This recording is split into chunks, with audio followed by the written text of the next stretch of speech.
fuck am I? Why, hello, replay viewers. It's an old school live stream today. Cheers. Oh, I missed those beers. Let's see who tunes on in.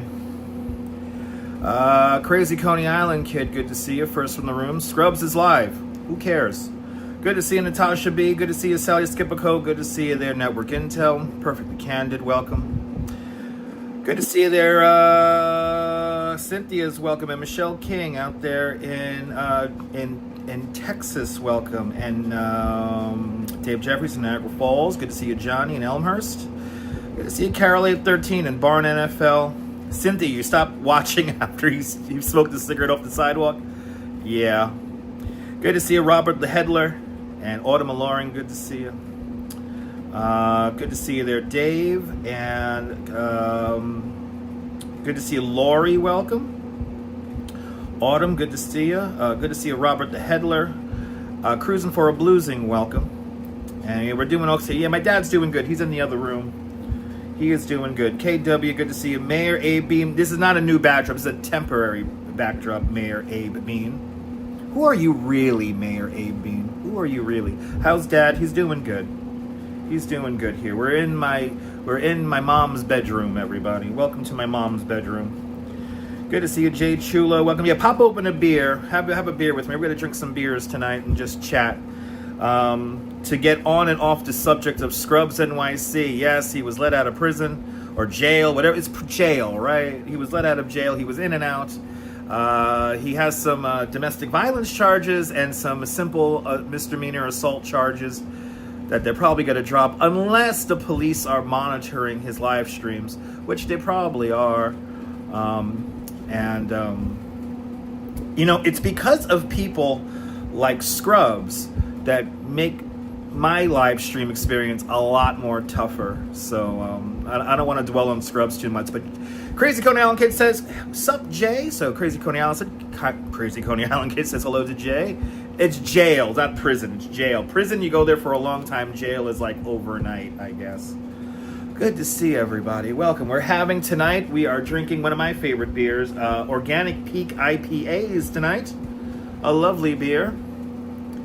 They better not go harder on the snowball than this. I mean, seriously, Perfectly Candid. That's a good point, Perfectly Candid. Good to see everybody. If you're new to the broadcast, let us know where you're watching from. Let me give you a shout out.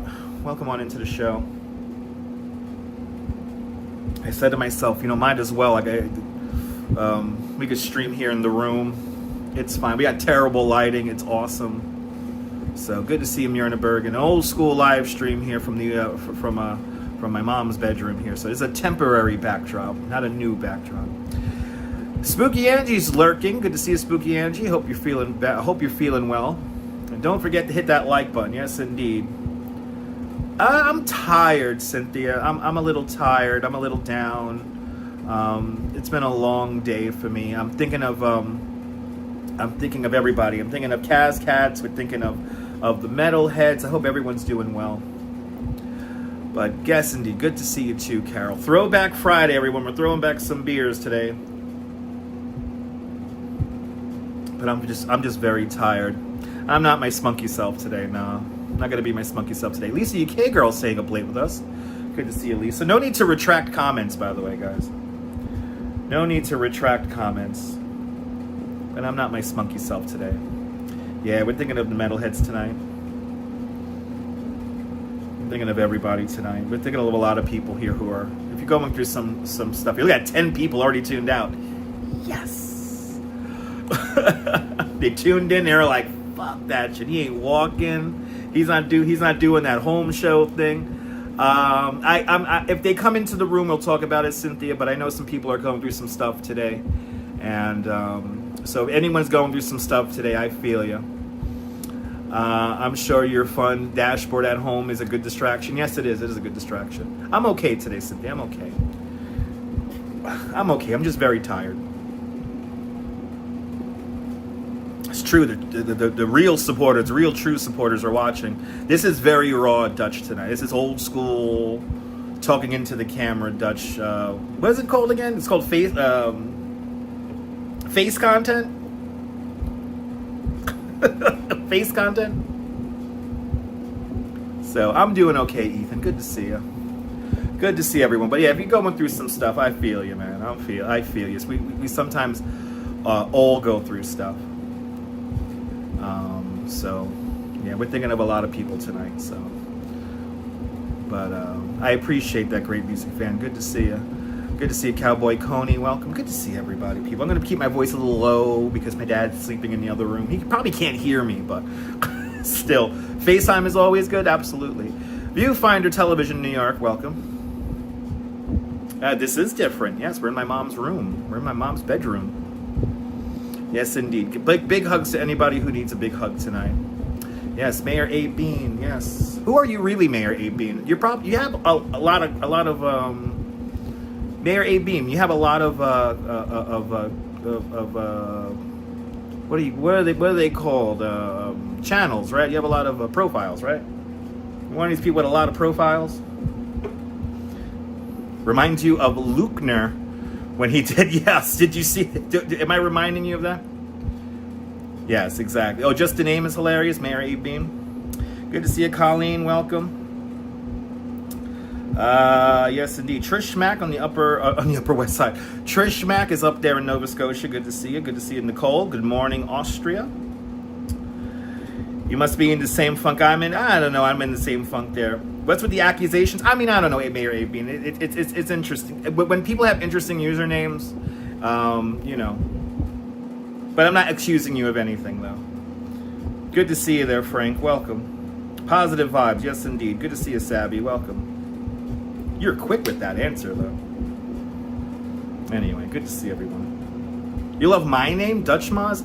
So I tell you the story of my username. So the New Amsterdam was founded by the Dutch, and Maz was my little nickname in high school. So Dutch Maz, like the Dutch Masters. Good to see you, Jojo. Good to see you, Liz. Aloha. It's amusing there. Nice. Frank's in Jersey City, ladies and gentlemen, and Mars SoCal. Welcome. Good to see everybody, people.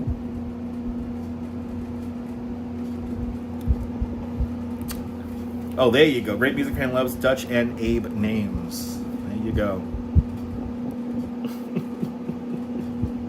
Mayor Abe Bean. He went through some shit, Mayor Abe Bean. I tell you that much.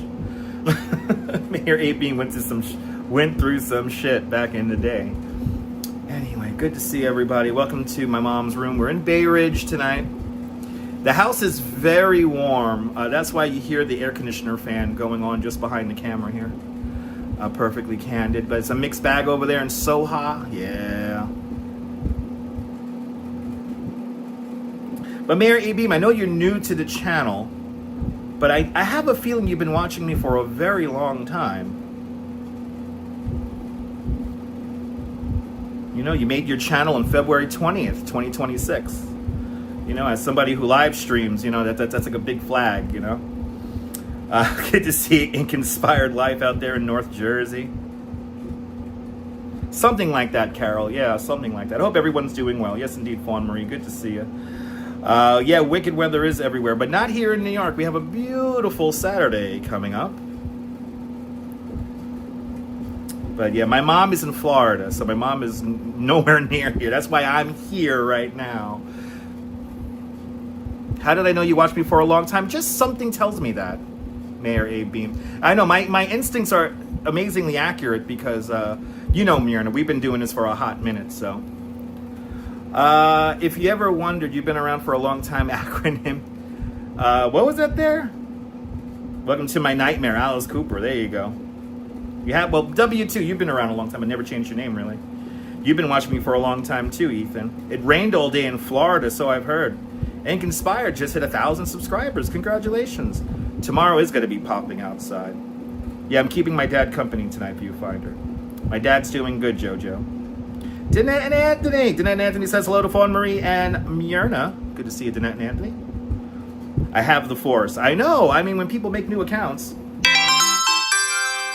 Carol813's been a channel member for the last 17 months. I want to thank Carol813 and all the channel members for having faith in me as a content creator. Thank you so much, Carol813, for being a channel member for so long. I appreciate that. Do I have powers? No, but I have instinct.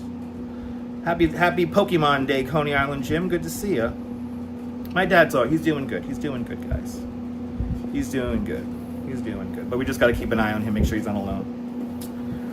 And he's in the other room sleeping, so he has no idea what the hell I do, which is awesome. You're just a fan? Awesome. I appreciate that. But yeah, congratulations on the 1,000 subscribers, Nick Inspire Live. My channel hit 1,000 subscribers when? It was a long time ago. It's been a slow journey.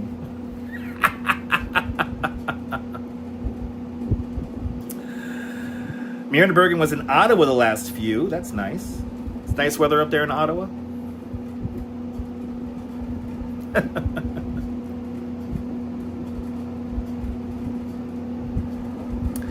Everyone follow Crazy Coney Island Kid. Let's get him to 1,000 subscribers.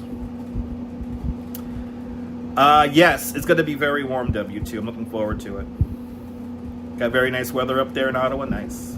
Good morning, Finland. Good morning, Cascats. I hope you're doing well, Cascats. I hope you're doing well. Good evening, H. Flores. Welcome on in.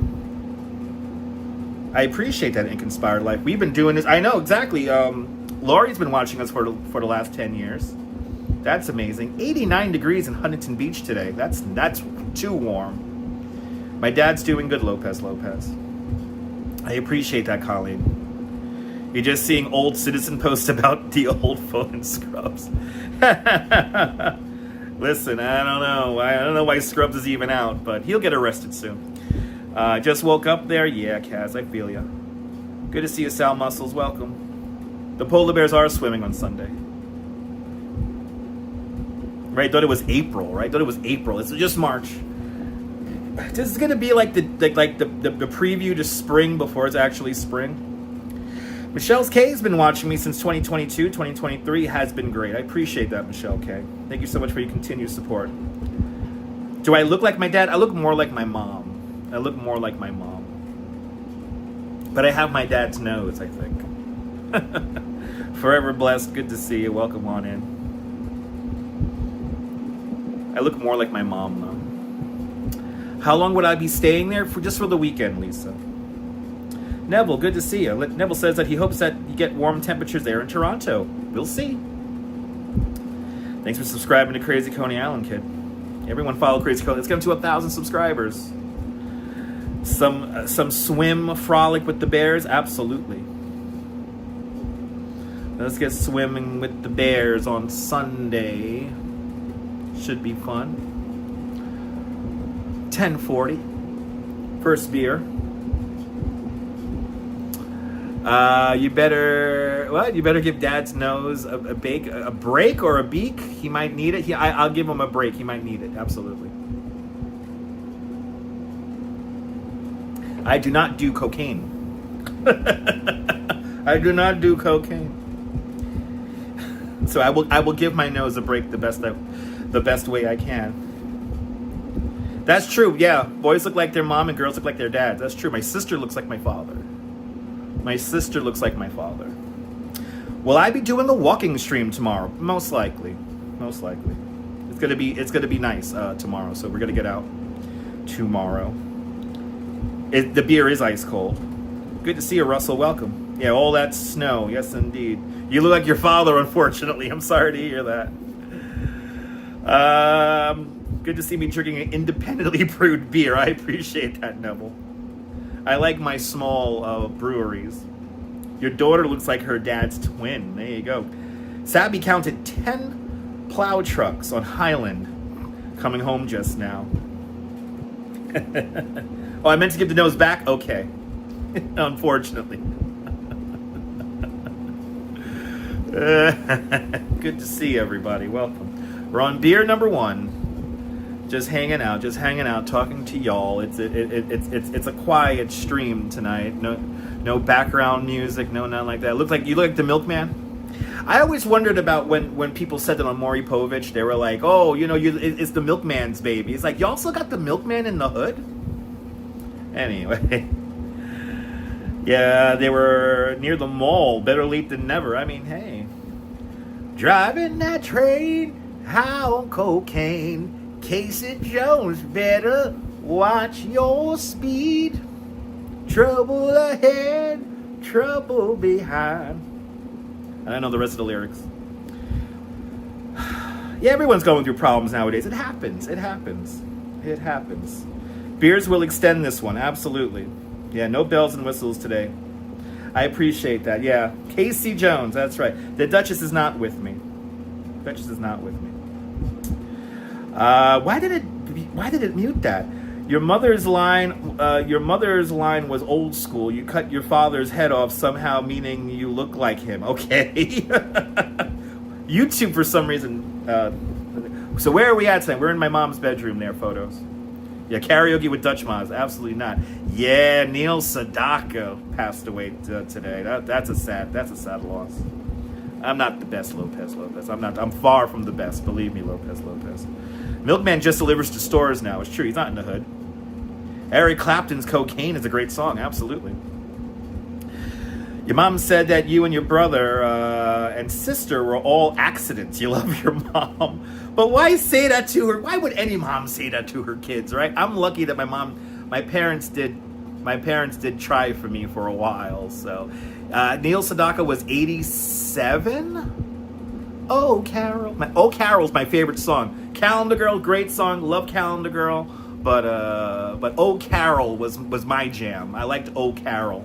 And I never really, I knew a few carols, but never, 80, look, I was close, 86.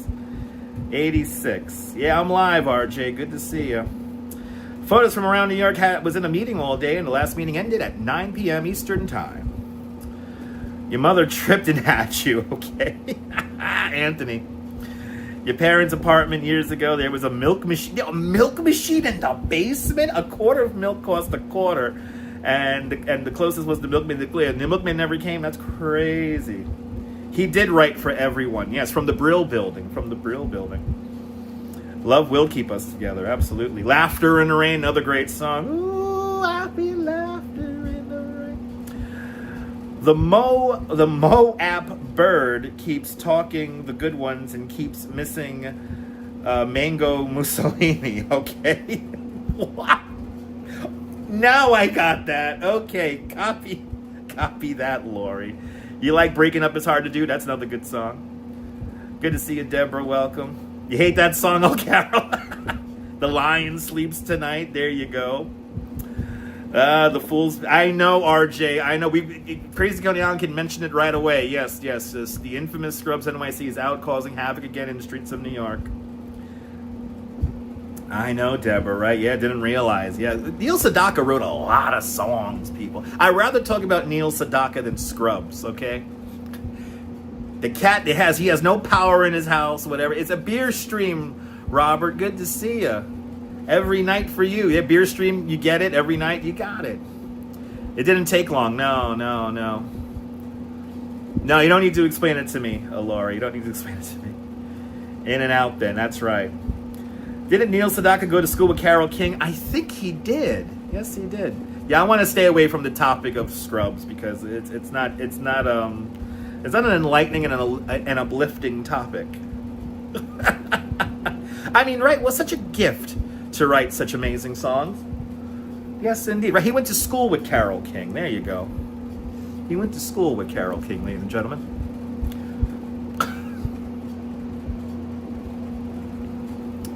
It's going to be nice being in here. The sunrise is really nice in this room, so I'm looking forward to the early morning in here. Right? I love Carole King. A lot of great songs. Right? Two powerhouses of music. Oh my God, good music is so hard to come by nowadays. I mean, luckily we have people like Lady Gaga and stuff like that, but good music is quickly becoming hard to come by. And then don't get me started about the AI music. Yeah, she worked in the Brill Building as well as Neil Sedaka, and many, many people worked in the infamous Brill Building. One of my favorite buildings in all of New York City, by the way. It's just so much history. There's so much history in the Brill Building. I actually have a list of songs that were made in the Brill Building. Like great songs like The Chiffons and One Fine Day and Benny King and Stand By Me. You also have Bobby V and Take Good Care of My Baby. And the incomparable Elvis Presley with Jailhouse Rock. You also have the Shangri-Las and the Leader of the Pack. And you also have the Righteous Brothers and You Lost That Loving Feeling.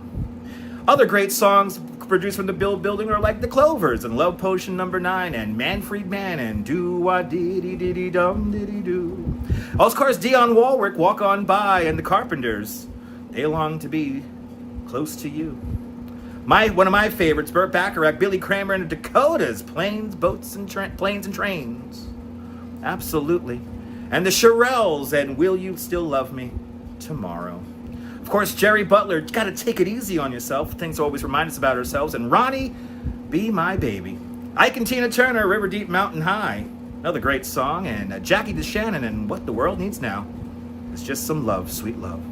Of course, the Beach Boys were written in the Brill Building, and I could hear the music. And the Coasters, and the Yakety Yak. Tom Jones, What's New Pussycat was written in the Brill Building, as well as Little Eva and the Locomotion. Don't forget about Sandy Shaw, because there's always something there to remind me. And also Dusty Springfield, one of my favorites of all time, and I just don't know what to do with myself. Like tonight. You also have Gene Pitney and 24 Hours from Tulsa, another classic song, and Cass Elliot, It's Getting Better. You also have the Dion and the Belmonts and A Teenager in Love and the Paris Sisters and I Love How You Love Me. Also the Beatles and Baby It's You. And of course the Walker Brothers and Walking in the Rain. You also have the Animals and We Gotta Get Out of This Place. So let's get out of here and some of my favorite songs from the Brill Building. By the way, some people do not like that crawl. They say, who the fuck is it? That's right. It's 10:48 here at the WMCA Good Guys, 10:49. We're. All right. If it's the last thing we ever do, right? Please, people. Let's go. And Myrna Dutch Bergen. Wurlitzer. Love it. I appreciate that, Myrna Bergen. And Myrna Bergen with a $5 Canadian super chat. Myrna Bergen, thank you so much for the very generous $5 super chat. Thank you so much for joining today's $5 club. Much, much, much appreciated with a big $5 super chat. You love that crawl? Yeah, that's supposedly like what the 50 greatest songs from the Brill Building. Like that, those are all not in order, but they all went. I think they were all at least in the top 20 of like the big charts. So, yeah. But some people said I'm pompous for doing that. I'm like a know-it-all for having a crawl like that. To those people, it's like, hey, go watch somebody else. I'll be the first person to tell you to go watch somebody else. It's a tradition on this YouTube channel. And ladies and gentlemen, that's how you do a live stream. That's right, it's raw. It's not so raw. That's right, Danette. Danette, I hope you had a happy birthday. Happy birthday, Danette. Danette, I hope you had a beautiful birthday. That's right. Bullshit. Hit the road, Jack. Get out of here. Please, scrambles. Take the numbered lines downtown. No Babs. Babs is in there somewhere, but it didn't make the list. Like, wow, you got to see Neil Diamond for real? The great Neil Diamond. Oh my God, I appreciate that, Danette. I'm happy you had a good birthday. Happy birthday, Danette. Good to see everybody, people. Yes, you hate it when your shows provide too much entertainment. I'm not intelligent. Nah, Ethan, I am not intelligent. I'm dyslexic. I have number and letter dyslexia. So I have not seen that Neil Diamond movie. Lots of New York City artists are still not in the Rock and Roll Hall of Fame. Don't get me started on that, great music fan. Don't get me started on that. So many great... I was just watching a video. How is Phil Collins not in the Rock and Roll Hall of Fame? Do we have to wait for them to die before they get into the Rock and Roll Hall of Fame? Just saying. Yeah, I know, perfectly candid, but I don't like holding myself up on the thing. Do I remember the Chiller Theater, the Crawling Eye? I do not remember the Crawling Eye. I do not remember that. Oh, he's in the new group of nominees? Thank God. Babs has an autobiography bought for Christmas, and you need to start, you need to start reading it. Hells yeah. Yeah, Cleveland Doesn't Rock. Almost. I mean, you know. Yeah, is Genesis in there? That's a good question. Is Genesis in there? I know Phil isn't in there. I mean, what the hell? Mariah Carey being nominated into the Rock and Roll Hall of Fame. What? Well, I mean, yeah, I can see that. Johnny Rivers. Johnny Rivers is not in the Rock and Roll Hall of Fame? Anyway, Digital Witness by St. Vincent, a song about over-abuse of social media. Pfft, that's very true.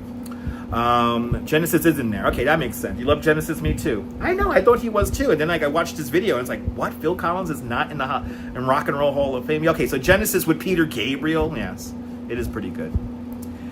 They already made a movie about Neil Diamond. It was the jazz singer, that's right. You prefer Peter Gabriel, but they all contributed, obviously, absolutely. You love old, I think we all love Genesis. I mean, not all of us, but anyway. You have dyslexia too, yeah. How do I retain such information? I'm like an elephant. I remember everything. I remember everything. That's why I have to drink, because I have to like suppress the memories or I'll get too overwhelmed by emotions. You know, Bad Bunny will be in there one day, probably. The Moody Blues got inducted just a few years ago. Oh, wow. Okay. Didn't know that. Oh, my God, people. We're getting a conversation going on. This is good, people. We're just drinking here tonight. If you're just finding this by accident, good to see you. We have a very attentive audience tonight. We have really, I think we pretty much lost the Discord server people pretty quick because he's not outside. But we'll be outside tomorrow, and then they could say some stupid shit, and say some know-it-all shit, and, you know. I know, right? Oh, my goodness. It's already all over the place. You're not ready for the Black Crowes to be inducted? Wait, the Black Crowes? What? Who are these music industry plants who run the Rock and Roll Hall of Fame? Do all the corporations run the Rock and Roll Hall of Fame? Is that it? Just like that, by the way, a half hour of your life, gone forever. I know, there are a few oddities, right? Yeah, there are a few oddly inducted performers who shouldn't probably be in there, right? There's always a few.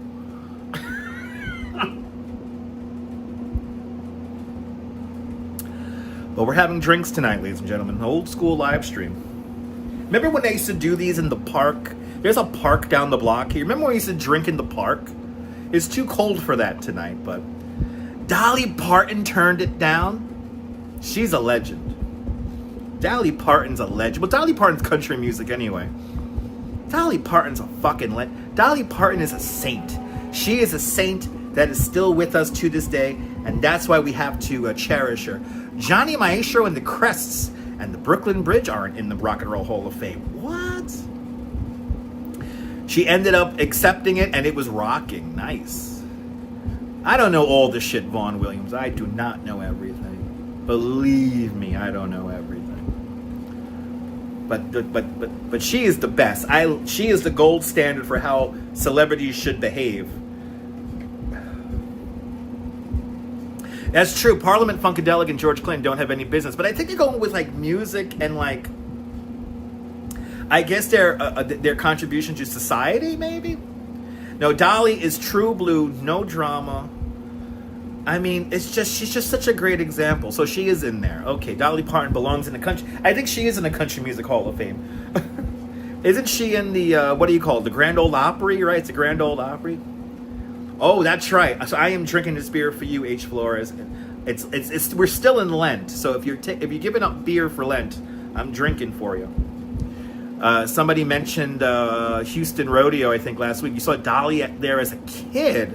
It was one of your first concerts. What?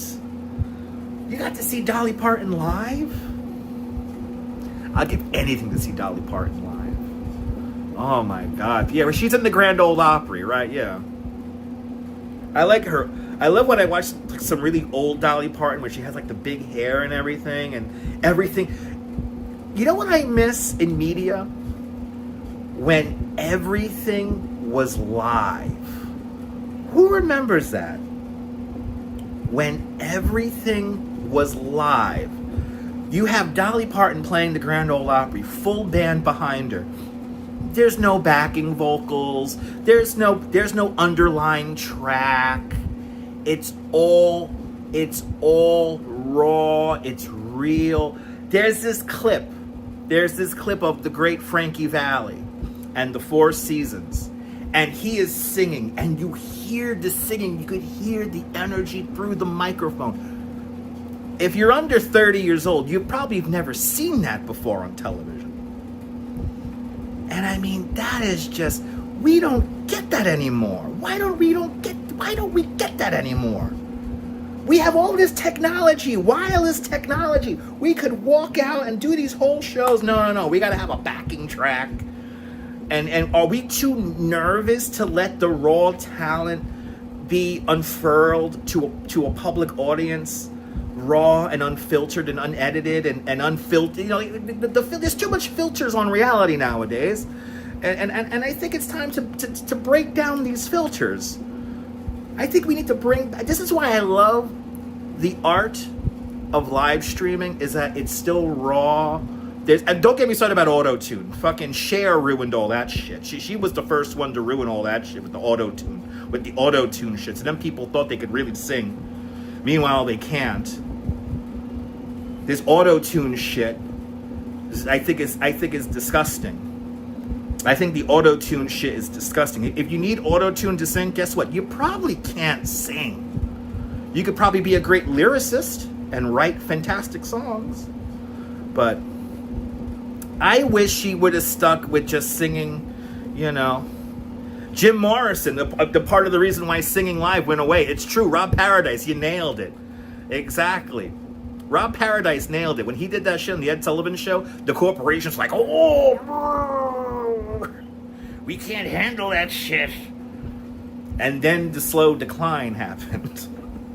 But I see these clips of like artists from back in the 60s and the 50s, the 60s, the 70s. Oh, I miss that shit. I miss that shit.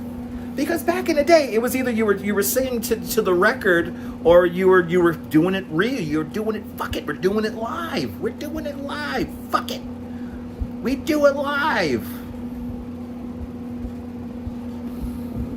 That's what I love about the medium of live streaming. And this is what people, I think, sometimes don't understand, especially like vloggers who don't understand it. It's like, guess what? No matter how curated of an image that you put out there, eventually your true self's got to get out there. So why not be your true self from minute one? Why do we have to create this whole fucking image that's not reality?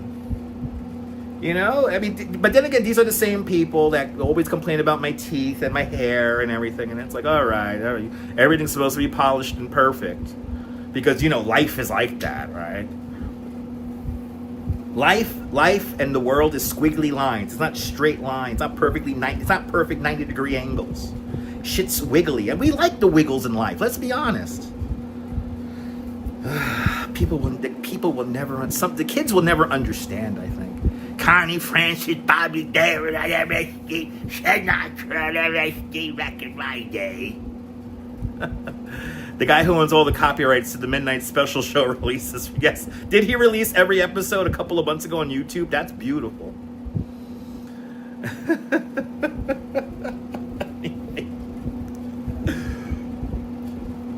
You can never, you know, like, this is what social media people should have to understand. You can't curate and make everything perfect. All right, yeah, shit wiggles. There's a t-shirt. There, shit wiggles, people. We like wiggles, right? Everything can't be all ironed out. Everything can't be perfect all the time. Shit's wiggly. Life is wiggly. Life isn't perfect. Life isn't perfect. And the people who say that they could make their life perfect are completely bullshitting you. It's true that there comes a piece in a time and a place in your life where you have to like start from like the bottom and like rebuild everything, you know. That's when you find your true self, when everything's all destroyed and, you know, you got to rebuild everything, you know. So there's no such thing. Exactly. There's no such thing as perfect. We're all different in our own way, and that's beautiful. That's the beauty of life. The variety, the spice rack of life. That's what makes it beautiful. This is what some people will never understand. I know there's a supermarket, and yes, there's a supermarket in the South called Piggly Wiggly. I have been to a Piggly Wiggly, and they're awesome. They're almost as good as as those what are those supermarkets upstate New York over here? Stu Leonard's. They're almost as good as Stu Leonard's. If we had the tech available to us way back when we could use it, Yeah, we'll give a false singer hope. It's a double-edged sword. Exactly. It's a circle of life, people. Good to see everybody. Welcome to the show. We're drinking beers. Yeah, Stu Leonard's. They're not as good as they're better than a Piggly Wiggly. Piggly Wigglies are awesome. Piggly Wigglies are amazing. There's one where your brother lives in Columbia, South Carolina. Nice. It's dirty. It's the charm. You have a new neighborhood name for me. Oh, I've heard of that one. North of Union Square. Yes. We coined it here on the channel, Puppy Books. There you go. No squaw. I live in no squaw. Listen, I'm a New Yorker. I've been living here 3.5 months. Don't come to New York and impose your culture on me, and don't try to change the whole game just for you. There've been people living here for 100 years, and we're all set in our ways. Salute. You got the Hy-Vee out there? Nice. What about IGA? Got any IGAs out there? He told you to clean up his thick New York accent. Yeah. Tough fucking shit over there. Tough fucking shit. Gonna tell me to get rid of my accent. North of New York is Stewart's, and they're great. Nice. Or Stu Leonard's or Stewart's. Publix is in Florida. They rock. And also Food Lion. Is Ames still around? The only mental image I have of Ames is an abandoned Ames right by the Citrus Tower. And thank God we still have the Citrus Tower. If there's one place I want to live stream in Florida, it's the Citrus Tower. Ugh. Let's go to Cypress Gardens and Wiki Waki. Cumberland Farms is even better. Nice. Hey, we go to Ames. Ames was a great store. English in North Carolina is good, right? I know Ames is gone. I know. Publix is a badass supermarket. That's a real supermarket. That's a real supermarket. Good to see you, Fawn Marie. Aloha. Yeah, A&P. What is it? The Atlantic and Pacific Tea Company? I'm going to go to the Atlantic. And we used to have an A&P like a few blocks away from here. And Wallbounds. We had a Wallbounds a few blocks away from here, too. I know, right? You're not that far from Wiki Waki? Let's go. What about Boardwalk and Baseball? Let's go to Boardwalk and Baseball, too. I realize that Boardwalk and Baseball is just Coney Island today. D'Agostino's is still around. Did Food Lion hit bankruptcy? Grand Union? Oh, my God. Rudy, that's right. Ladies and gentlemen, it is Rudy's 68th birthday. And Rudy is a channel member. So for you, Rudy the Nice Guy, happy birthday to you. Happy birthday to you. Happy birthday, Rudy the Nice Guy. Happy birthday to you. Happy birthday to you. Happy birthday to you. Happy birthday, Rudy the Nice Guy. Happy birthday to you.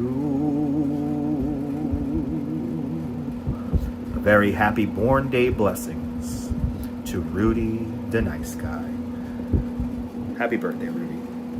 Acapella style. That is my tryout audition tape to be in the in that doo-wop band on the is it still around the Where in the World is Carmen Sandiego? I want to be in that band. Happy birthday, Rudy. ShopRite is good, Michelle K. Absolutely. ShopRite is good. Right down the block from a Wallbounds. Yes, your old paycheck said the Great Atlantic Pacific Tea Company. You may still have a couple. Nice. Bow Hacks. That's right, Ron. Good to see you, Ron. Good to see Michelle out there in Oregon. But a happy born day blessings to Rudy, the Nice Guy. Boys to Men style. That's right. Although we've come to the end of the road. Anyway, I think there's some five borough doo-wop bands still around. There's somewhere out there. Packers, that's right. There you go. You have a super one up there. They stick. What? What, Von Murray? What? People. Pathmark. Oh, you have Pathmark still around there? Yes. You like your Bravo super? There's a bunch of Bravos around.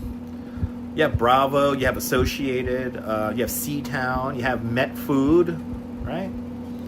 A&P referred to the Grand Union as the Grand Onion. Oh, shots fired.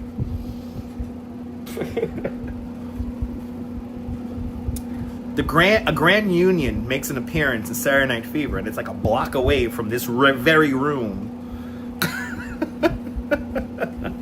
You're stuck with Walmarts and Albertsons. Albertsons is still around? Oh, shit. One of your bucket list things to do a doo-wop thing in the station? Let's do it, great music fan. Come on out. Let's sing in the subway station. People do that all the time. Super One is a local chain of stores, expensive and they suck. It sounds like Gristedes or Food Emporium. Yes, Gristedes is still around. They're a local chain that's very expensive and they suck. Oh, you're more than welcome, Kaz. You're more than welcome. You know, I used to do market research for AC Nielsen. And I used to have to go into supermarkets and do like market research on like how products are placed in the store. And I remember whenever I did a Gristedes or a Food Emporium or a Morton Williams, I was always asking myself, why are people shopping here? They could go like 5 blocks down the avenue and they could get the same exact thing for like $2-3 cheaper, if not more. But in Manhattan, you know, people are like, oh, I don't travel south of 23rd Street. And it's like, was a Food Emporium near your job once? Yeah. You believe that Danette's father would shop at the, oh my God, King Cullen. Oh my God, King Cullen. It's like Pantry Pride. Now you're talking. We're getting deep into supermarket lore, ladies and gentlemen. Pantry Pride. What? Stop and Shop. There used to be a Stop and Shop in Coney Island. I missed that place. Now we have the Food Bazaar. But I like Food Bazaar because all of their advertisements in store are in Spanish.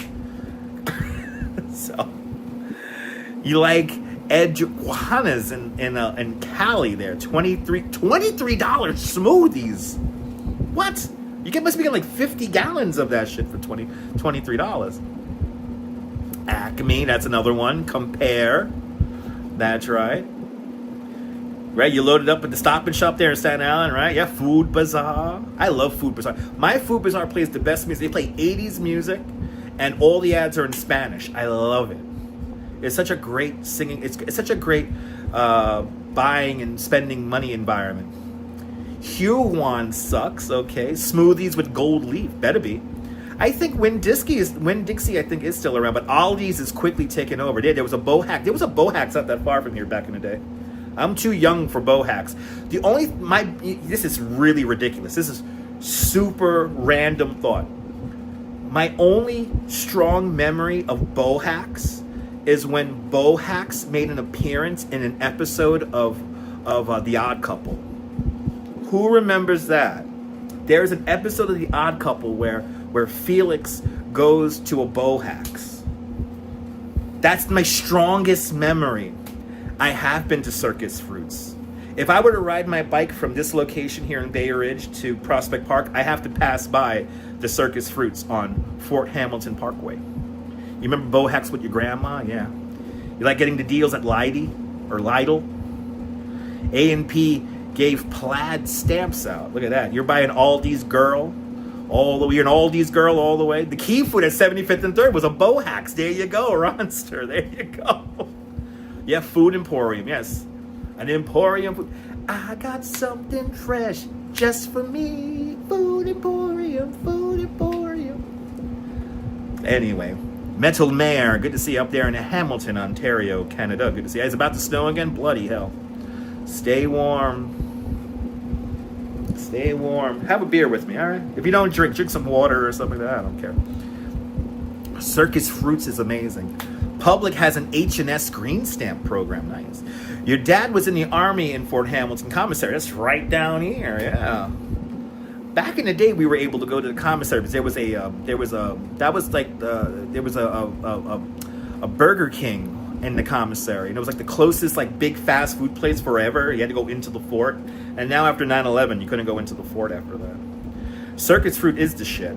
Absolutely. We have a lot of great places. This is the thing about New York. Like, we have a lot of great places to get, like, produce. If you know where to look, you get good produce. Iced tea. Grab yourself an iced tea. I'll drink myself a beer. I'm going to have to get another one, guys. Uh-oh. Beer number 2, people. Ooh. Oh, no. Beer number 2, people. And we do have chips. This is how you know we're drinking tonight. We got chips on the side here. Anyway, good to see everybody. Welcome on into the show. We're almost done with the first hour of the show. I don't know how long we're going to go for tonight. So I'm driven to drink tonight because we are remembering old memories tonight. And just like that, another beer has gone. Who's counting, right? Yeah, it has ridges. It has ridges here. Because we're in Bay Ridge, I have to drink something with ridges in it. You're on number 2? Salya! Salt is a must, absolutely. Yep, beer and chips. My dinner tonight was an amazing grilled chicken wrap from King Souvlaki. I have been craving this shit for months. It's totally like a drug. And does H&S still exist? Lynn, good to see you, Lynn. I don't know if H&S still exists. That's a question for the Google.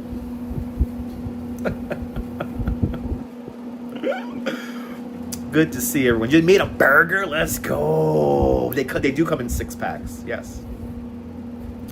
They do come in. I was going to get Sierra Nevada torpedoes, but they didn't have any. So they had the Peak Organic here. That's a great beer to have. Yep, Bay Ridge Ridges. That's right, Puppy Books. Goldfish Duroc. Pizza sounds amazing right now. Metal Mayor had an A&P 2 blocks from his house. Sadly, it moved in the 80s. Sorry to hear that. It's Friday, right? Got a whole long weekend there. $40 worth of Chinese food. Let's go. You made linguine with mussels and marinara and stuffed clams. Yeah. Oh, that sounds good. Your old brothers talk about Models. We all talk about Models. We were having a Models flashback last night, actually. Or yesterday, on yesterday's stream. Good Humor ice cream. I remember there was, we had our Good Humor guy, what's his name? Sam? Or I think it was Sid. It was Sid. Sid was a nice guy. Pancakes and pretzels. Now you're talking. You ordered a pizza tonight. Nice. Chinese food does rock when it's done right. Oh, God. We're having fun in my mom's room. Welcome on into the show. Models was a sporting apparel store. Models was sporting apparel. You remember when you had to go to the bar and you got peanuts? I know, right? Even had the little. They still have peanuts to munch on. There's a bar right down the block from here, and they still have the peanuts. They have the peanuts and the pretzels. Hot and sour soup. Now you're talking. Right? Go to Moe's. Right? Let's go to Moe's, everybody. About to eat some macaroni and chicken steaks. What? That sounds good. Your New York family dragged you to Florida at a very young age. I'm sorry to hear that. Florida. Ugh. Is it just me? This could be a very controversial take, what I'm about to say. Is it just me, or Florida doesn't feel like living? Am I crazy in thinking that? Everything in Florida is so sterilized that it doesn't feel like real life. Am I crazy in thinking that? It's too sterile. It's too, like, want to be perfect. Meanwhile, it's not perfect. It's very dysfunctional. You know, that car lifestyle, it's maddening. Florida's a theme park. Exactly. It's not real. Good to see you, Nina. You know, fun fact, you know, they don't sell newspapers on Walt Disney World property. You have to go to very specific places to get a newspaper because they want to hide reality from you. Exactly, great music fan, nailed it. Old Florida was the best. It was the perfect world. New Florida sucks.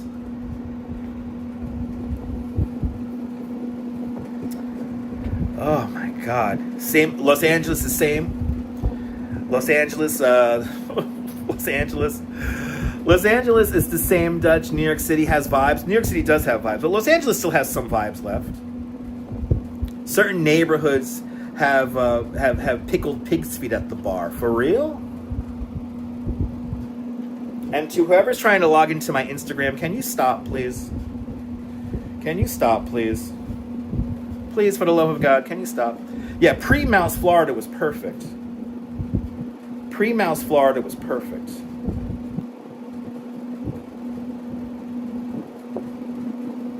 Pre-Mouse Florida was perfect, people.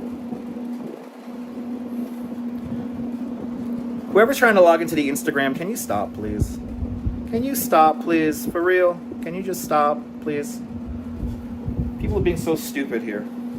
I have two-factor authentication turned on. What's the word? The word is don't be an asshole. Oh God. They keep on trying to log into my Instagram. Can you stop, please? You're not gonna get in, bro. Oh my God. I would live in St. Augustine. I would live in St. Augustine. Anyway, sorry that I'm missing comments, guys. Somebody's attempting to log into my Instagram, and it's not going to work because I could log into it here on my other phone. Can you please stop? I'm just going to keep... I have to keep Instagram now turned on my other phone here. Yeah, the password is you're a stunad. Yes. St. Augustine's beautiful. Like, the city I would live in, other than New York, is Savannah, Georgia right now. I would live in Savannah, Georgia in a heartbeat. I know, we were talking about food, just got done frying some chicken. Nice. St. Augustine is beautiful. It's a gorgeous city. And my favorite manager of all time, the great tour guide Bob, he used to teach school in St. Augustine, Florida. And he retired in New York because, you know what? He wants to live life. So tour guide Bob is traveling the world with his wife, and they're living the best life. Yes, the password is fuck off. Should we get another beer? Put a 1 in the chat if we should get another beer. Put a 1 in the chat if we should get another beer right now. I can see their location, actually. I know you guys met tour guide Bob on one of the live. There we go. We gotta get another beer. All right, guys. We gotta go get another beer. We're gonna go get another beer. So we'll be right back. So just like as if I am gonna go to the bathroom too. So we'll put on the fireworks coverage here, and I will be right back. This is beer number 1. This is just beer number 1 right now. Oh, we got one more sip here. Danette, we have the chips because we're in Bay Ridge. We're having some Ridgies. So good to see you there, Stephanie Stearns. All right. I will be right back. We're going to go grab a beer. I'm going to go to the bathroom. And just like as if we're outside, we will go to some fireworks coverage here. And yeah, I'll be right back. I'll be right back, people. Hang on in there. Stay tuned. I'll be right back.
Okay, kids.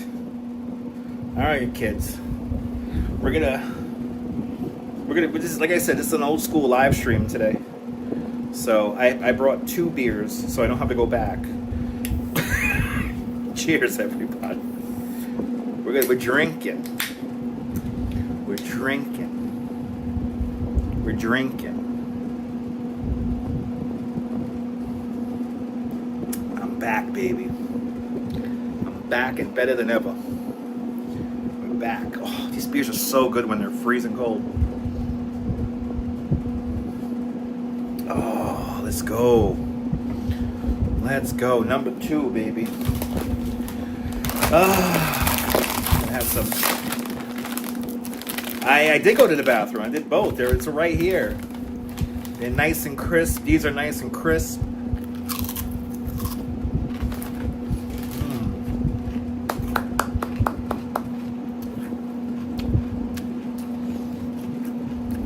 Liz, don't work too hard. Mike, I'm going to drink up. I'm drinking up tonight. We're drinking up. We're going to drink up tonight, people. Drinking a Red Bull there. The chips are good. New Galaris, Wisconsin Brewing Company. What? That sounds good, witness protection. A couple of years ago, you was so hungover after a really good Fireworks Friday. Hells yeah. Yeah, that's the ASMR portion of the video. Because we're in Bay Ridge, we're eating and drinking. Ridges, Wise Ridges, sour cream and onion. Because we're in Bay Ridge, so we have to have it with Ridges. And this is peak content, so we're having a peak organic IPA. Thank you so much there, Douglas. Appreciate that. No celebration. We're just drinking on a Friday night. At Disco Ball Glitter. You know, I'm not home in I'm not home in Coney Island tonight. I'm alone here with my dad. So we're just kind of. Yeah, my dad's sleeping in the other room. He's sleeping in the other room. It's a full bag. Chips and beer mukbang. That's right. Even though I have never been a fan of mukbangs before. I don't think that's good content. I don't find it entertaining. This is not an eating channel. This is not a drinking channel. My dad's doing good dimension. Where was I born in Brooklyn? In Lutheran Medical Center. Lutheran Medical Center. I won't tell you the date. Yeah, I was born not that far from here. Right, you missed the old beer run days. We almost did that tonight, Stephanie, but I'm like, it's cold outside. I could talk here in the room. You know, I could sit down. You know, I could chill out.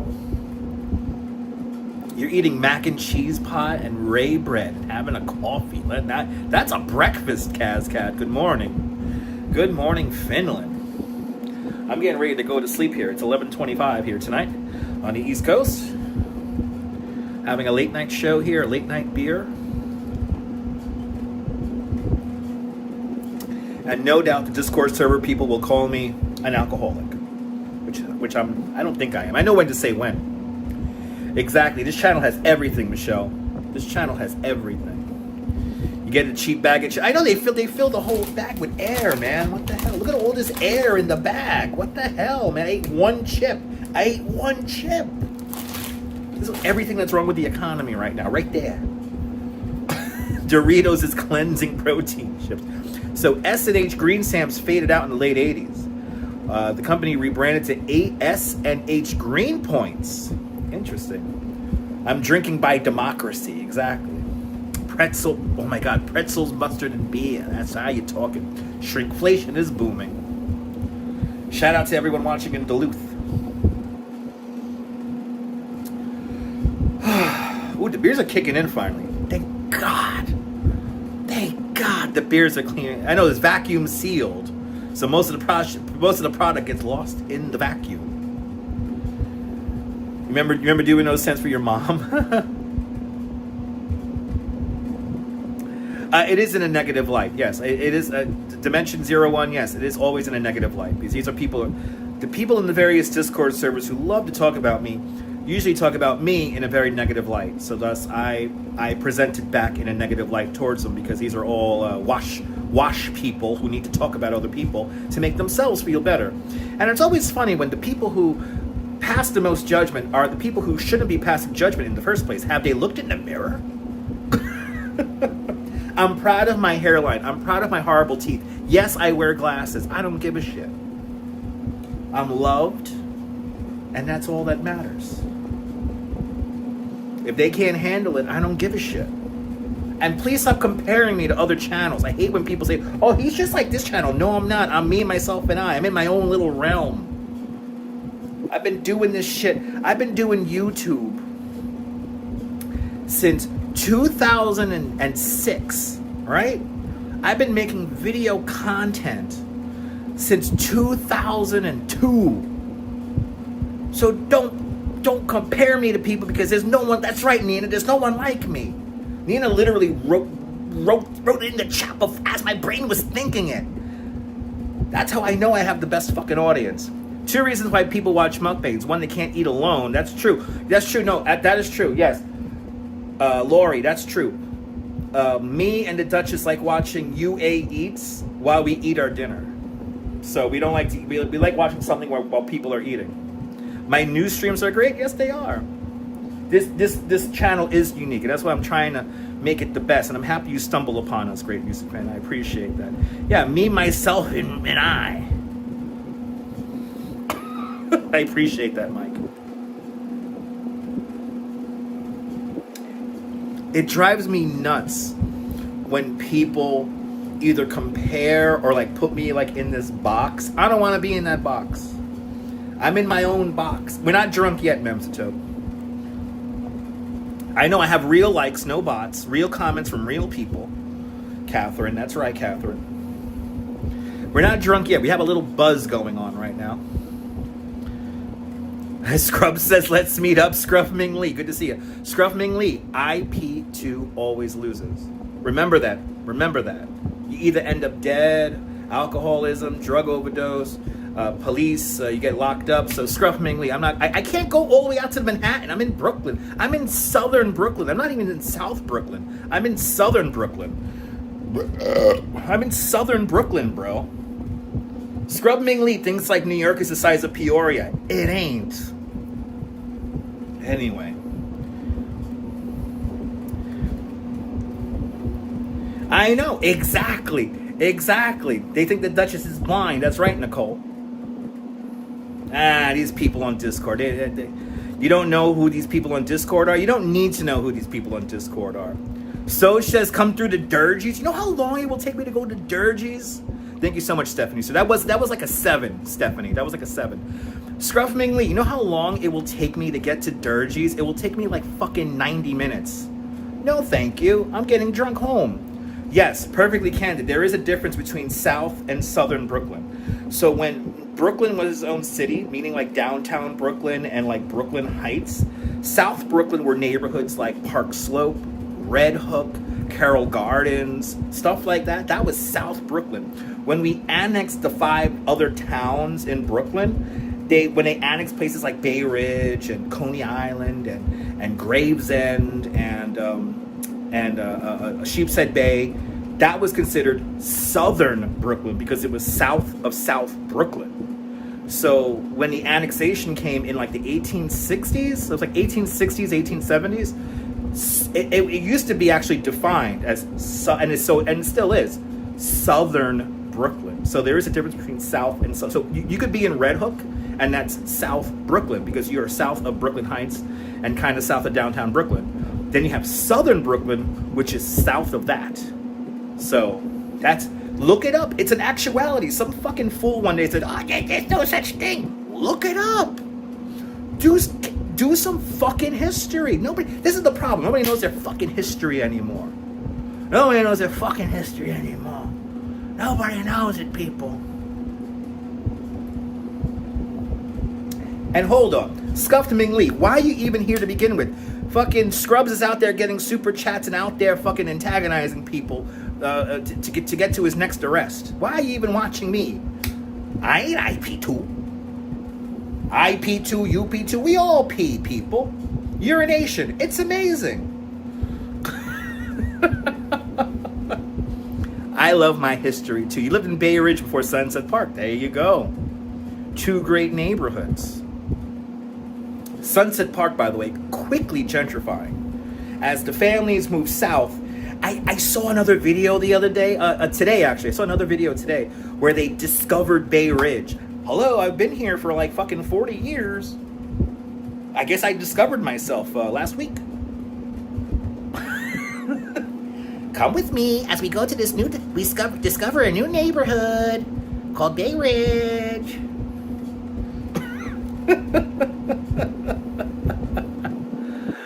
You just joined when the bathroom break, TMI. Sorry to hear that. I just discovered myself, people. Welcome to the show. Come with me, an undiscovered gem. If they watched me, they would have discovered this shit 10 fucking years ago. Get out of here. I'm a real New Yorker. I've been here 5 months. Get the fuck out of here with that shit. Oh my, your starter apartment's only $4,000 a month. Get the fuck out of here. I know, stop discovering yourself on live. I gotta stop discovering myself on live stream. Wait, what? What? Sean, we live, Sean Paris. We live. This is not a loop. I am not farming views. If there is, listen, ladies and gentlemen, I'm gonna talk real talk now because now the beer's kicking in. If I ever see you farm views, I will never shout out your channel. I don't care how great of a content creator you are. If you ever farmed views in your YouTube career, I'm never gonna give you a shout out. Just saying. If you played an hour or 90-minute video on a 12-hour loop, nah. I can't farm views. And I know that's like a thing for people to do. I'm gonna farm views. Don't farm views, people. We gotta do it real. We gotta do it raw. We gotta keep it real. Because you know what? There are real people here watching, spending their real minutes of time that they're never gonna get back ever again in their lives. And I'm gonna bullshit you with a 90-minute loop for fucking 14 hours? Oh, but you get views that way, and you can build up your channel. Get the fuck out of here with that shit. This is why I just broke 25K now. Because I want to be real. I want no bots. I want none of that shit. I don't want to know about it. Get out of here. And by the way, I have a very low threshold for people who I shout out. If I genuinely like your content, I'm gonna give you a shout out. But if I see you farming views even once, get out of here with that shit. To me, YouTube is like, and let's be honest, YouTube is the new television. A lot of you guys stop watching TV, and you're willing to spend time watching me on your TV. I appreciate that to fuck. I'm not Italian. I'm Puerto Rican and Colombian, born in Brooklyn. But I grew up around Italians, so I speak Italian, and I speak the gabagool, and I tell people fugazi. It's misleading. I know it's misleading. I know this shit just bought 5K views. I know. Don't get me started on that. And all of you guys who watch me, you guys all stop watching TV. Thank you, Stephanie. I appreciate that.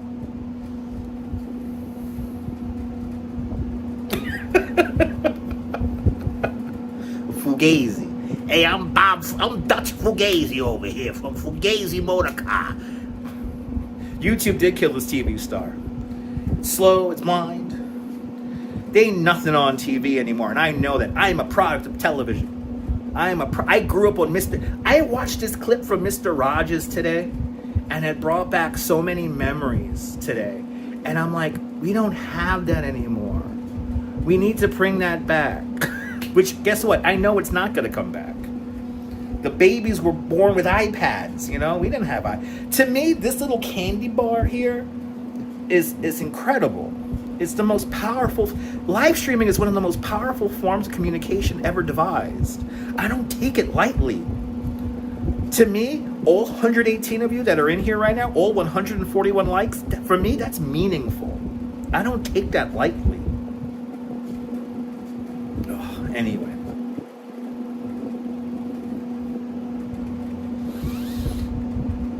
You was born on Long Island. But been in Florida since you were 5. Ugh. I mean, I was a TV junkie, and now I'm a YouTube junkie, I guess. And I still can't get into TikTok. I can't get into TikTok. I'm too young for Officer Joe Bolton and Sonny Fox. Yeah, I know all you guys stopped watching TV. That's why you're watching live streams.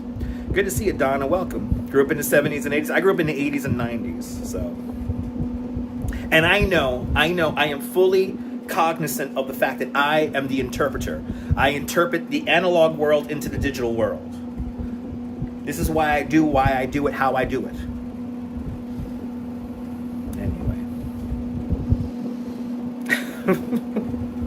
And if you notice, I know you learned more in 1 week by watching me during the pandemic than in a decade. That's right, Myrna.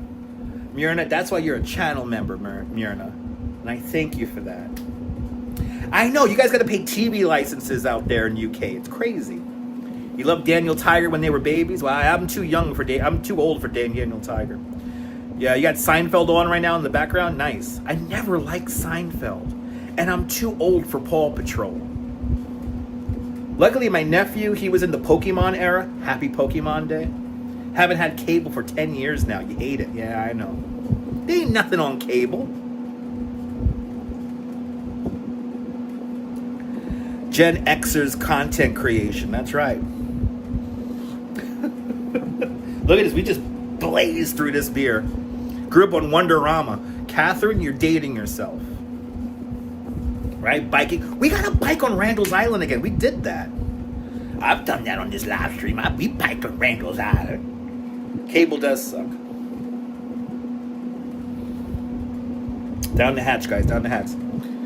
You seem like a Sex and the City kind of guy. Luciero, there was a moment of my life where I did watch Sex and the City, but Mr. Big fucked it all up for me.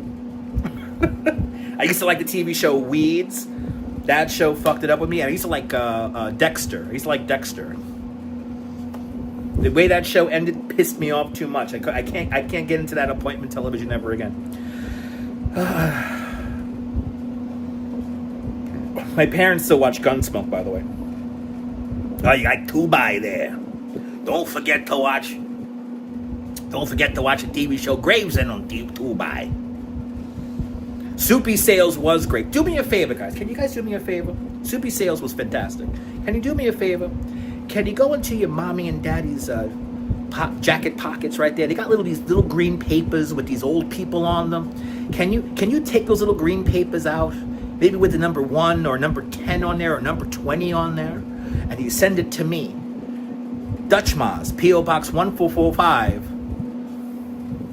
Columbia Station, New York, New York.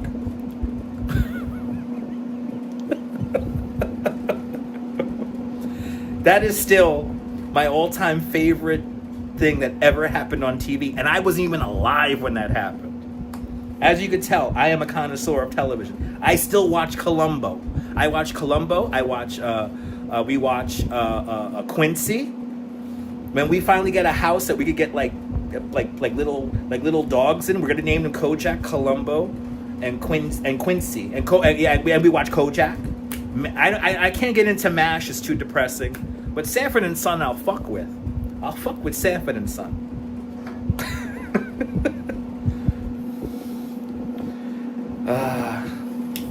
I know. What other cities named New York, New York? Come on. Fantasy Island, 4 o'clock. Is that the Cosi line up there? No, NYPD Blue, nah. I never liked NYPD Blue. Chico and the Man I gotta be in the mood for. The Jeffersons, I'm coming, Elizabeth. Get the little green papers out of your parents' pocket. Send that to me. Put it in an envelope and send it to me. Get your parents' credit card and put it in the super chat, kids. You gotta help your Uncle Soupy. Masterpiece Theater was a great show. We gotta save. Can we save public broadcasting, please? You know what? Is it just me or stupid people killing the public broadcasting, PBS? I love Red Fox. Do you know Red Fox was my age when he was doing Sanford and Son? have I ever listened to Tears for Fears from the 80s? Of course. Oh my God. So let me tell you something. Great music. Great. Hold on. Great music fan. You don't know this? Great music fan. In 2003, for 8 months, I was a production assistant on Law and Order. And I got to work with Jerry Orbach, the great Jerry Orbach. He was the one-take king. When he showed up on set, especially at like really early set calls, which are like at 4 in the morning, 3 in the morning, before sunrise, he always came onto the set with coffee and donuts for the crew, people like me, who spent the night at the location watching the equipment and setting up shop. Jerry Orbach was one of the best fucking New Yorkers of all time. He was a real mensch. Absolutely. And he was the one-take king. I'd never forget, Jerry Orbach at 5 in the morning. True story. It's 5 in the morning. We're in Foley Square by all the courthouses, right? And we're doing like a night scene, but it's really like stupid early in the morning, right? He had 2 paragraphs of dialogue, and all the fucking continuity people, all the fucking people were like, oh man, we don't know if we're gonna be able to, we're gonna have to do like 2 takes or whatever and blend them and shit like that. He banged it out in one fucking, it was like the first take. He banged it out. I'm telling you, Jerry Orbach, there will never be anybody like him ever again. I'm telling you. He was one of the greatest actors of all time. And I got to see him work in person. I will never forget that as long as I fucking live.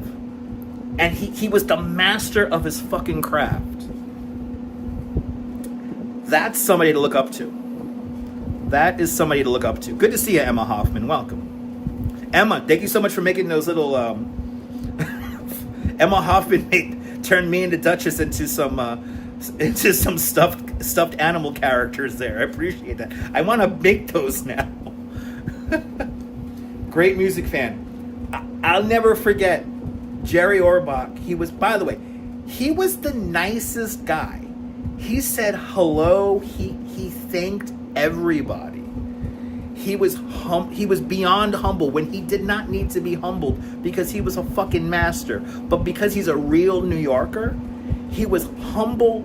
He was so freaking polite. He was beyond nice. And those plushies still look cute. Yes, they did. They look cool. But Jerry Orbach, I can't even tell you how many times I saw him bang out stuff like first take. Like, you know who fucked up? The camera people fucked up. The sound people fucked up. The lighting people fucked up. The background actors fucked up. But Jerry Orbach never fucked up. And he taught me how to say the same thing exactly the same way every time. You have to just leave your body. You have to just leave your body. You become the character. You leave your body for like 3 minutes and you could bang it out. It's easy. The greatest thing that we have to get over in our lives is ourselves. And Jerry Orbach taught me that. And just be nice, be humble. You don't have to be an asshole. No, we had depending on like the shoot, we would have like background actors, right? And they had to make sure like the background actors came in and out of frame exactly at the same time. So like if you had to like blend the shot, they could blend it. But like the background actors, because they're not getting paid a lot and it's like 4 in the morning, obviously they're gonna fuck up. But having a little bit of class goes a long way. I'm gonna tell you that right now. You know, everything in life does not have to be all dog eat dog. Remember that, all right? We got to get over ourselves, people. We got to get over ourselves. Good to see you, Debbie Burnfield. Debbie, you're not late. We don't have a schedule on this channel. You're never late. You're right on time. Good to see you. Anyway, we're on beer number 3 now. This probably will be the last beer of the night because I'm really feeling it now. But I got to see the master at work in person. It was incredible. And I'll never forget that. And this whole like live stream thing, I try to like, and I know this may seem narcissistic or whatever of me saying this. I've learned a lot from seeing other people work. And I try to incorporate that into these live streams. Because time is precious. Each of these seconds that's ticking off right now, that's precious time that you'll never get back ever again. So I want to make it meaningful. I want to make it meaningful. I want to make it so that it's enjoyable. I don't want to waste your time. I don't want to. I don't want to do shit for the sake of views. I really don't. I want to watch this live stream that I'm doing right now 10 years from now, and I want to entertain myself 10 years in the future. And you know what's fun is that this YouTube channel is so old. It's going to be 20 years old in September. I'm doing that already. I'm watching videos from 10, 15 years ago, and I'm like, oh my God, this is fucking fantastic. I want to entertain myself. Thank you so much, Danette. Thank you so much. But I'm crazy like that. I'm fucking crazy like that. And you know what's funny? It's funny for the IP2 people who are watching. Mr. Based, one of the most controversial live streamers here in New York City, he kind of understands that.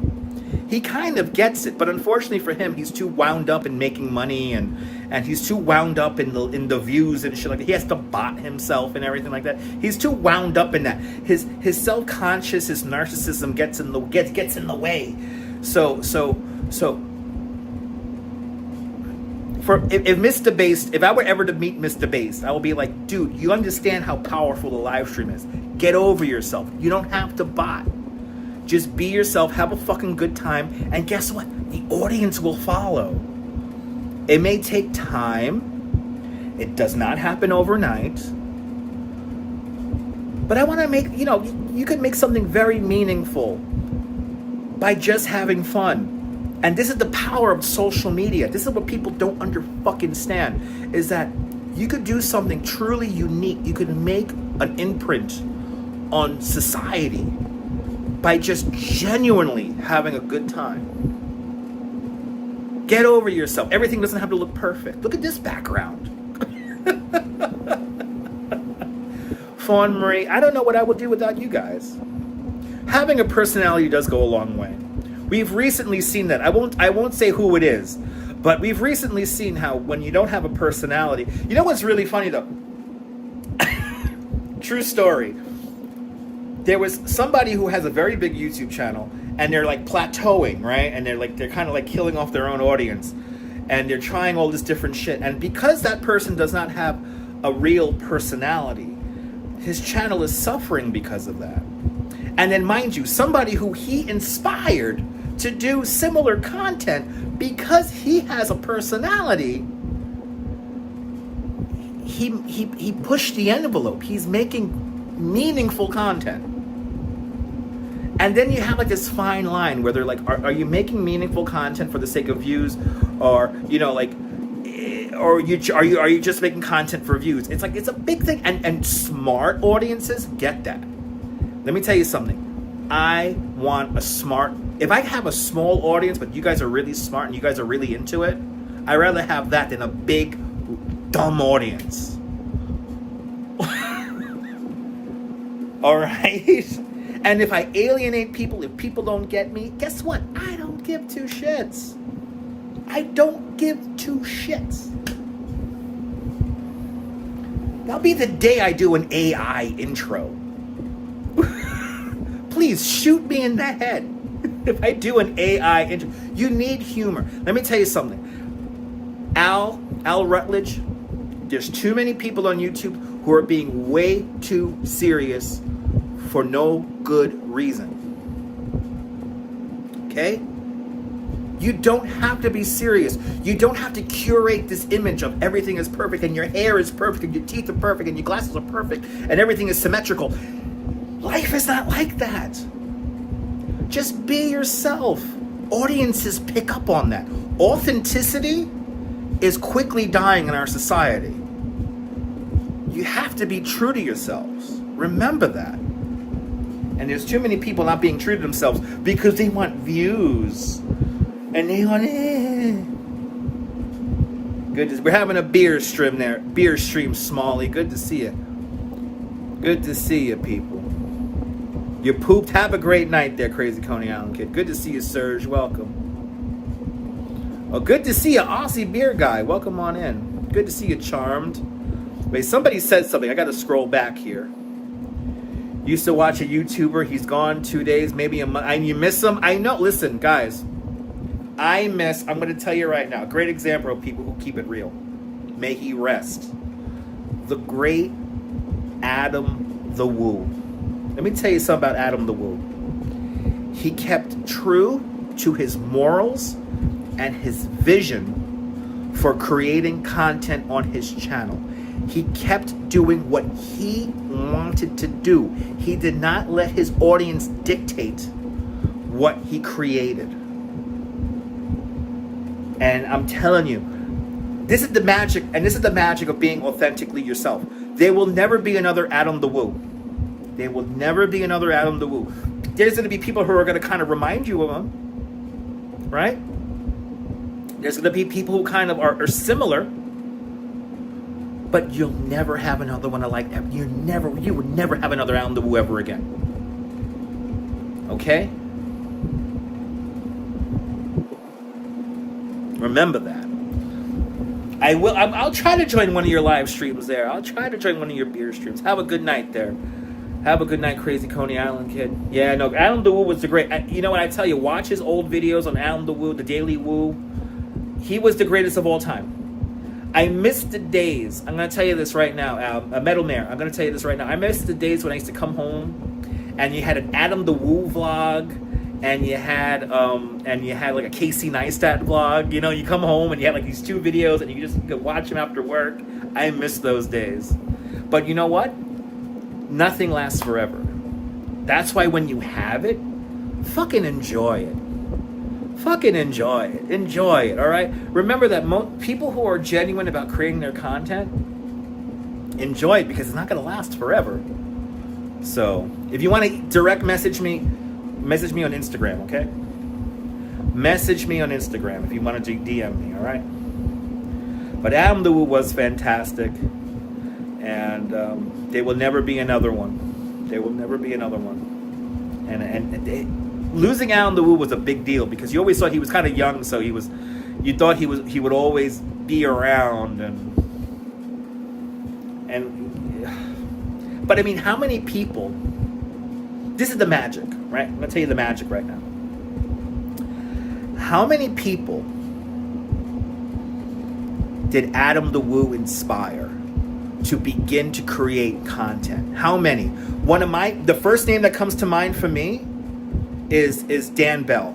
Dan Bell just recently put out a new Dead Mall series video, right?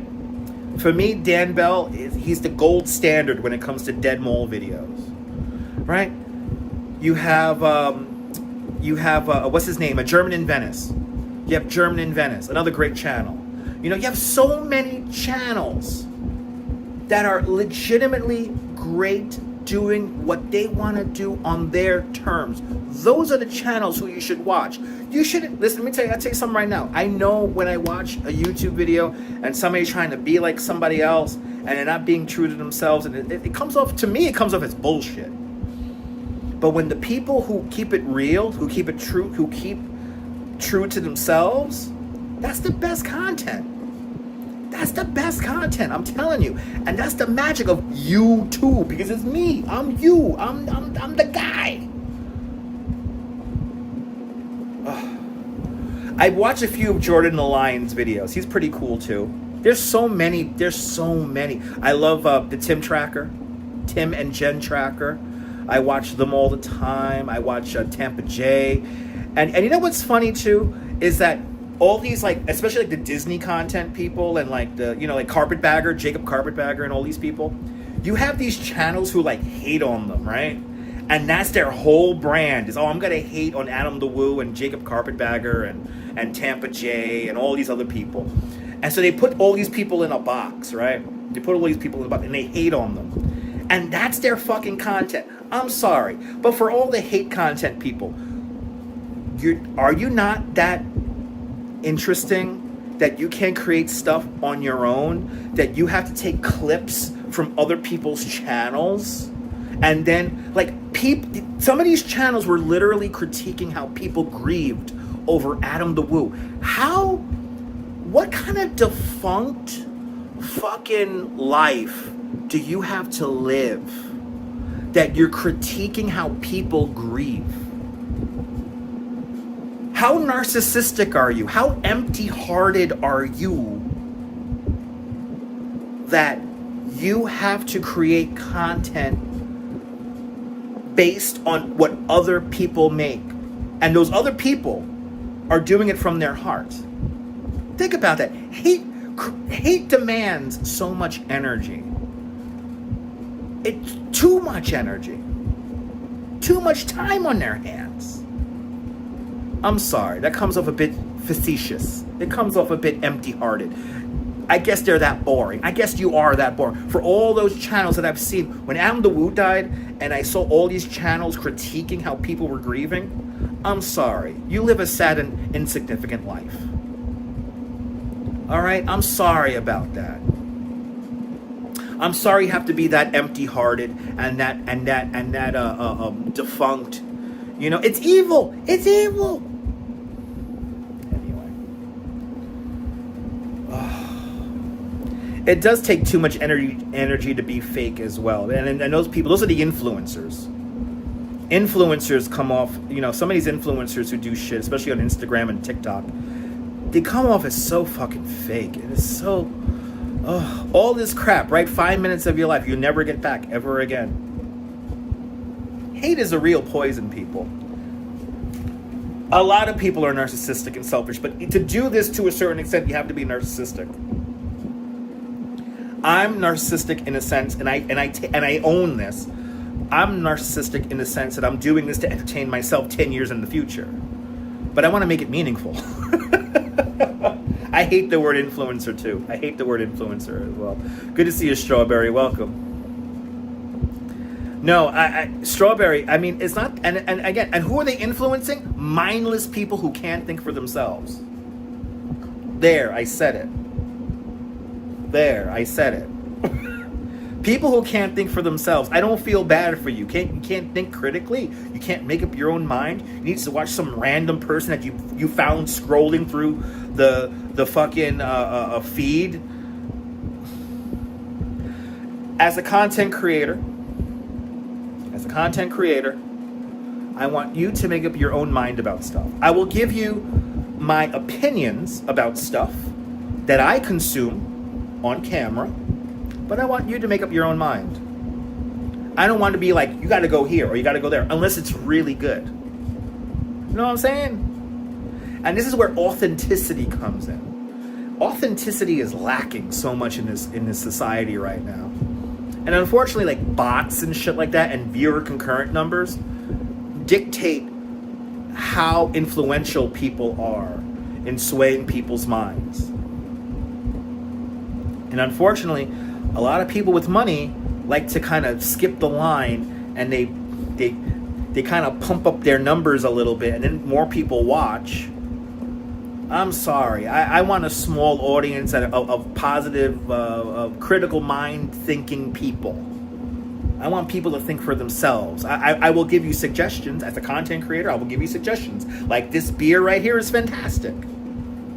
Artificial comes to mind. No, the word is artificial. Absolutely. Grief is personal, and you don't choose how people manifest it. Exactly. But it's so twisted to critique people on how they grieve about a YouTuber. What kind of defunct fucking mind is that? For real. I mean, it's so defunct. It's so corrupt. A bunch of mindless fucks who can't think for themselves, right? It is cruel. It is cruel. Anyway, I appreciate that, Al. I appreciate that. I know we all didn't choose to be here, but you know what? In this world, there's a lot of miserable people on this planet and in this country and in this world. And my job as a content creator is to kind of try to lift up these miserable people. I want to make you happy. Stupid me. I want to make you happy. I want to help you think for yourself. And I want to have a good time. Let's all have a good time. What's so hard about that?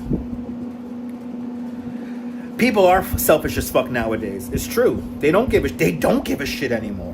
I think that's a problem. Idiots are fucking assholes. And then I love the people who critique me for cursing. I don't fucking give a shit. Hey, you curse too much. Morality police, hello. Might as well put on a brown shirt. Just saying. Are we going to have social scores like China? Social credit scores, you know? Exactly. It's a lot of people who live their lives judging others, and that's because they feel insecure about themselves. Remember that for a lot of people, every accusation is a confession. Remember that. That's real. That's real deal right there. For a lot of these people, every accusation is a confession. That's why you got to keep your eyes, your ears nice and open and nice and clear. You got to get the earwax out of your ear. You got to hear nice and clear. You got to hear every single word and syllable.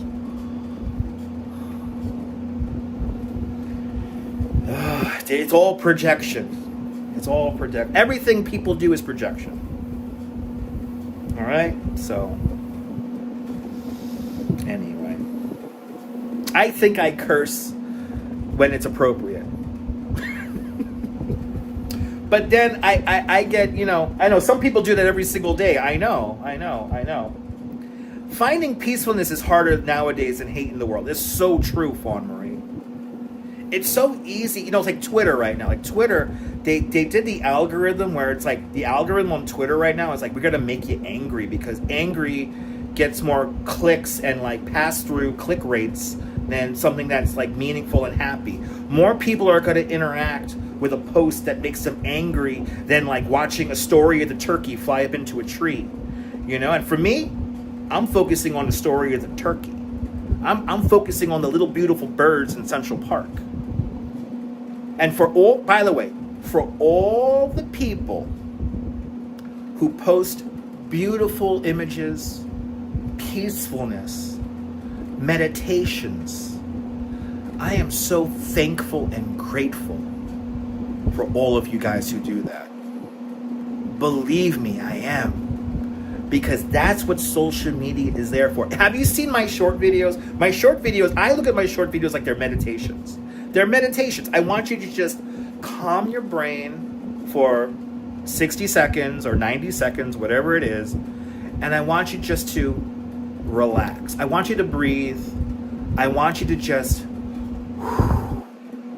That's what short form content is for. Okay?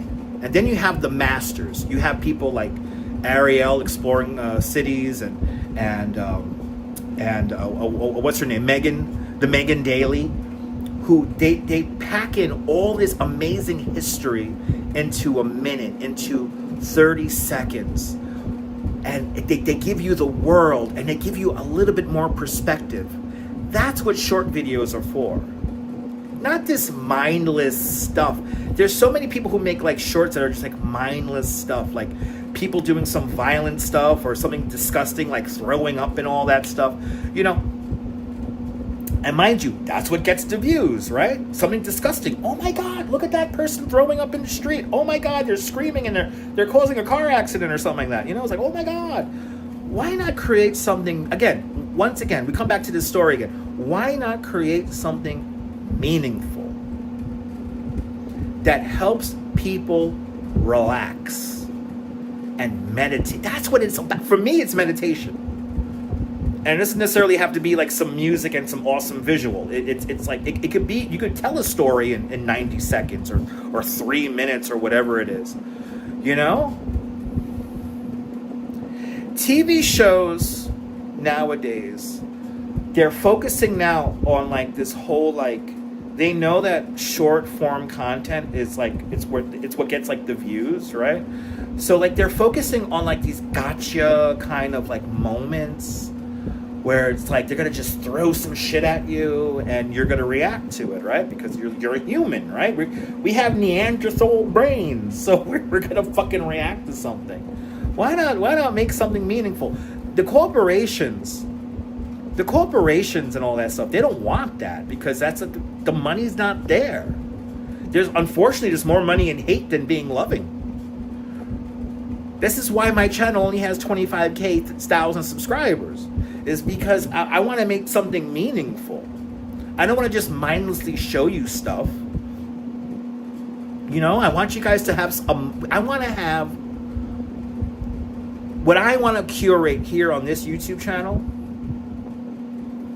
is a shared appreciation for the moment. Because this moment will never happen ever again. So why not make it meaningful? And again, I want to entertain myself 10 years into the future.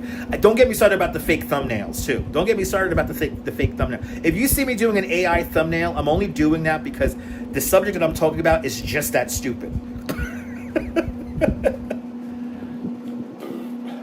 Well, that's true. A half-hour TV show is 20 minutes of commercials now.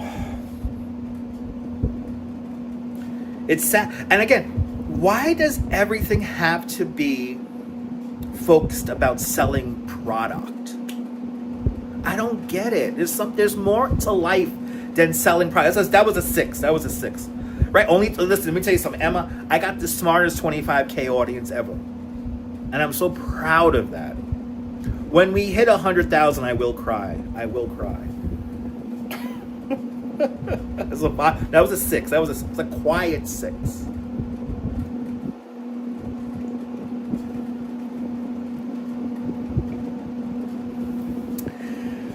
The Dutch judge says a 6.7.69. Thumbnails piss you off because it's clickbait beyond to the 10th power. Yes. TYC, good to see you. Yeah, it's still nuts that it's only 25K. It's a crazy statement. I know it is. It is. But you know what it is, perfectly candid? I'm too real. I'm too real, perfectly candid. I'm too real. The corporations don't want me, all right? Remember that. The corporations don't want this. It's too real. I have an engaged audience, and this is what, ironically, this is what YouTube really wants. They want like a really engaged audience, but it's too real. Commercials, all Medicare and stuff. Lawyers and commercials offering get-rich-quick schemes. That's right. I'm the judge. That's right. It's true. It's all the algorithm. I've seen algorithms change. That's your problem in Florida for 50 years. Exactly. Here you go. No, it's all greed. It's all about money. Exactly. I'm edgy. I'm no nonsense. You know, sensitive folks. And that's true. Stephanie Stearns. That is so fucking true. Sensitive people can't take this shit. It's true. Good to see you, Big Al. Welcome. We're drinking beers, Big Al. We're drinking beers. Sensitive folks can't take this shit because you know what? They can't get over themselves. For these people who have to internalize everything, guess what? I'm sorry, hardcore. You're not that special. I'm sorry. I'm just in my own little mind. I'm talking into a candy bar on a fucking stand right now. Dinosaur the pigeon, can't find an encore date. I don't know. Fawn Marie, we're gonna have to find out, Fawn Marie. I appreciate that, perfectly candid. Thank you. I will have one for you, Big Al. It's 12:11, by the way, Eastern Time. Good to see everybody. We're keeping it real tonight while we drink beers and eat potato chips here in Bay Ridge.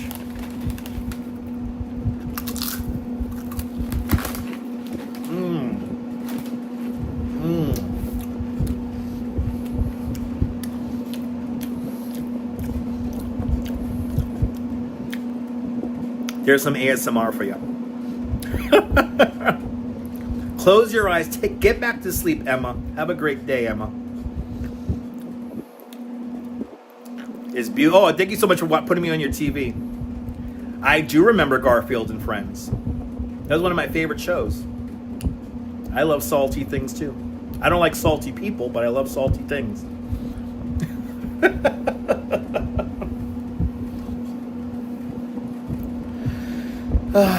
People. But we'll be back outside tomorrow. Yes, as AC/DC said, have a drink on me. That's right, Robert. Have a drink on me. We're talking about life, people. What was my favorite cartoon as a kid? I mean, I had a few. I mean, I was always a fan of Looney Tunes. But I loved Garfield. I loved Heathcliff. I loved Inspector Gadget. When I was a baby. Okay, we're gonna go crazy. I love the real Ghostbusters. Yes, I used to watch the real Ghostbusters. What about this one? And some of the episodes are here on YouTube. Well, hello, my name is Simon, and I like to do drawings. I used to love that. I used to love Simon. My favorite, and you know what's funny? I think Simon and the what was it? The World of Drawings cartoon. I used to watch it on Romper Room, right? Miss Molly was my teacher. There's an episode of Simon where they talk about how using the train was better than the car, and a few years back, I know I was doing the Mike Myers Simon, I know, but there's an episode of Simon where they talk about like the train is better than the car because like more people could fit on the train than drive in the car, and then like everybody had a car and it like ruined like the whole like world and everything. And I think that episode resonated with me, and like I must have been like 6 or like 5 years old, and like after that I liked cars. They're cool and all, they have their place, but for everybody to have a car,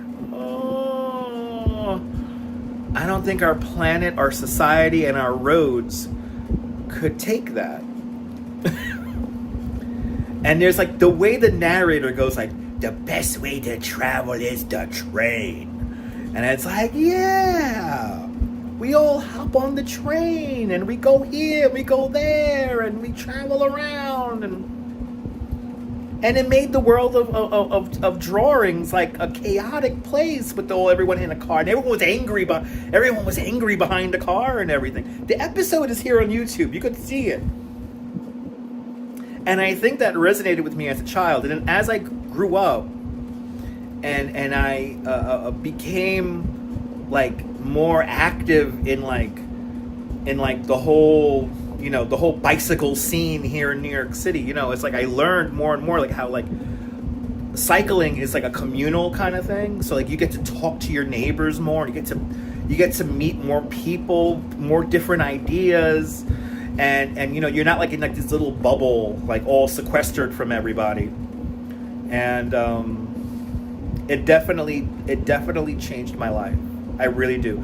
Have a great night, Ethan. Have a great night. And by the way, the episode's here on YouTube, and I think that really resonated with me. Have a great night, Music Man. Have a great. If you're leaving us, it is past midnight here, so the beers are kicking in. So I think this is gonna be my last beer, and I'm gonna have my last seance here. And but hey, did we have fun?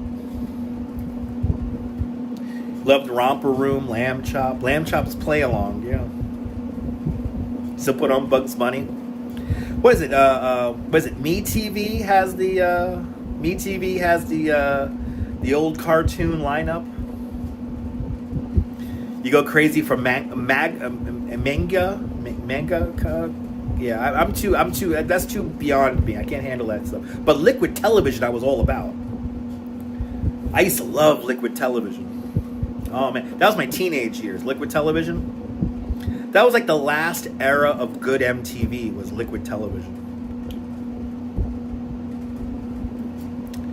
I actually had a party in my house where all my friends came over and we drank and we smoked weed and everything, and we watched, like, they had like a marathon of like liquid television, and that was like the thing. I feel lucky that I'm like the last generation to like have appointment television, where we all gathered around the TV. You know, like when the new music video from Michael Jackson came out, or you know, like now we have Adult Swim, but it's not the same. Nothing's the same anymore. You know, internet and post-COVID, especially world, changed all that. Have a great night, H. Flores. Have a great night. You dislike the Smurfs? I mean, I had to be in the mood for the Smurfs. I had to be in the mood for Smurfs. Yeah, VH1 with the stoner guys, right? And now everything is, you know, reality television, you know, whatever that is. I mean, Ren and Stimpy, The Simpsons. The Simpsons is vastly different from what it was back in the 90s and the, you know, early 2000s. You know, Pinky and the Brain, that was another good one. Tiny Toon Adventures and Muppet Babies, and of course Pee Wee Herman. I love Pee Wee Herman. I mean, that imprinted on me hardcore. And then when I got a little older, and I found the HBO special Pee Wee Herman show from like '81, that was like the premonition. That was like, oh, I see what he's doing. And thus, here I am on the candy bar talking to you and you and you and you and you. You missed 90s Adult Swim. Me too. You know, Sesame Street. I mean, Sesame Street. You know, Sesame Street was cool, and you know, I feel like this is where we're gonna get really. This is gonna be mildly political. What I'm about to say. You know how I knew Sesame Street was like powerful and meaningful? You know how? A couple of years back,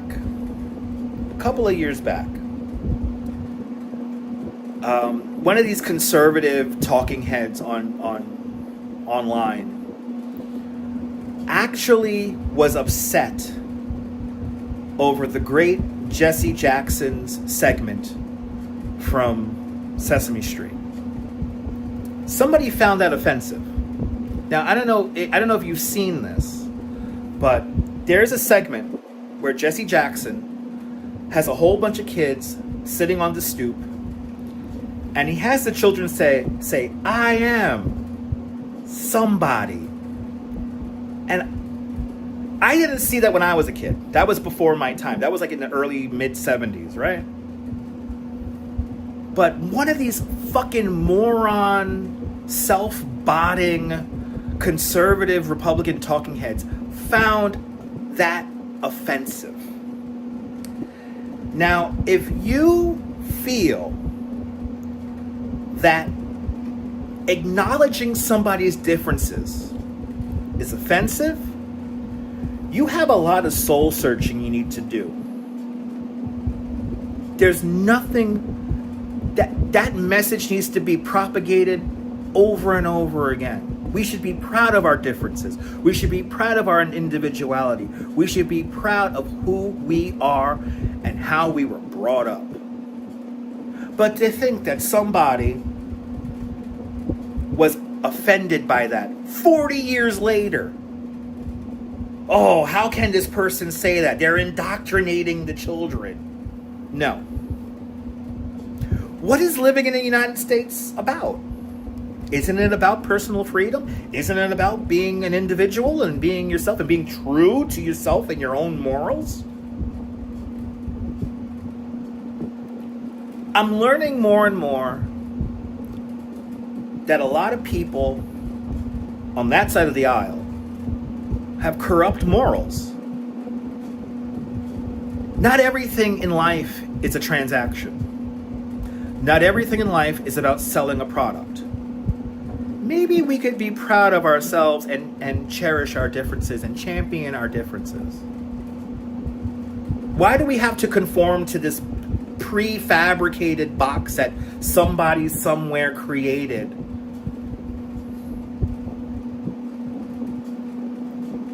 It's corrupt. It's bankrupt. It's an empty kind of view on life. And we get back to what we were talking about an hour ago. Not everything is 90-degree angles. Not everything is perfectly straight and everything is wiggly in life. Everything it's. But the fact that somebody tried to turn that into some political talking piece, like, look, they're indoctrinating the kids. Why can't the kids be proud of who they are and what they look like? What's wrong with that? He was teaching kids to stand up for themselves. And that's what we need in this world. That's right. They perfectly can literally just put the words out of my brain. What's wrong with kids being proud of who they are? What's wrong with kids being proud of who they are and how they were brought up and what they look like, what kind of hair they have, and if they wear glasses or not? What's wrong with that? That's what am I wrong? Isn't that what the United States is all about? Championing our differences and learning from other people's experiences and lives and cultures. And I feel so incredibly lucky to live in New York City because of that. I feel so blessed that I had people within a block of my house who look different, who talk different, who have different accents. I find that incredibly lucky. And especially as I get older, how lucky am I to have experienced all of this? But no, some random guy, what's wrong with building self-confidence and self-esteem in children? What's wrong with that? I don't get it, but I do get it. You know what I think it is? I think there's an attack on individualism and intellectualism because they want people to be mindless consumers. The movie Idiocracy is coming to reality. It's coming. It's happening. And this whole closed off mindedness that is being propagated in the algorithms is helping facilitate this. And this is why this channel is growing so slow. Because God forbid I help you think critically for yourself to make up your own mind. And again, everything in life is not a transaction. Everything in life is not a product. Maybe we could share. Maybe we could enjoy the moment for just a few minutes a day. Maybe we could just enjoy the moment and take it in for free. God forbid.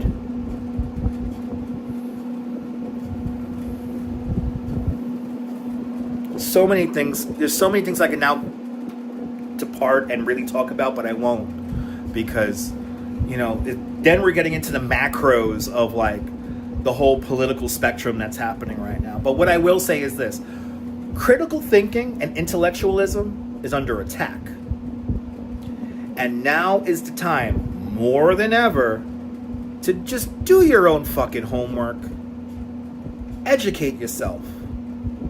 Don't just follow whatever the fuck you people who are like-minded like you are. You gotta jump out of your box. You gotta see different perspectives. There's so many people in this world right now that don't have access to clean water, a roof over their head, electricity. And I'm sorry, we know how to divide and multiply now. When the mathematics is there, we know how to distribute everything to the whole fucking world. This world could be so much better if we just got over ourselves and fucking shared just a little bit. You like this, Rudy? Rudy, I told you, this is going to be real live stream today. This is going to be real. Yes, believe in science. It's real. Yes, I took the vaccine. Crucify me for that for all I care. I don't care. How many death threats did I get because I told people about my vaccine journey during COVID? Oh, I'm going to make you disappear. All right, where's that person now? Can we help one another? Can we help everybody? And by the way, I don't care if you're a Republican. I don't care if you're a Democrat. I don't care if you're independent. I don't care where you come from on this planet. All I care about is, are you an asshole or not? Don't be an asshole.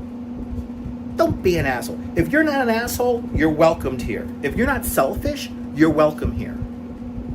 Everybody is welcome here. Just don't impose your values on me because it makes you feel better.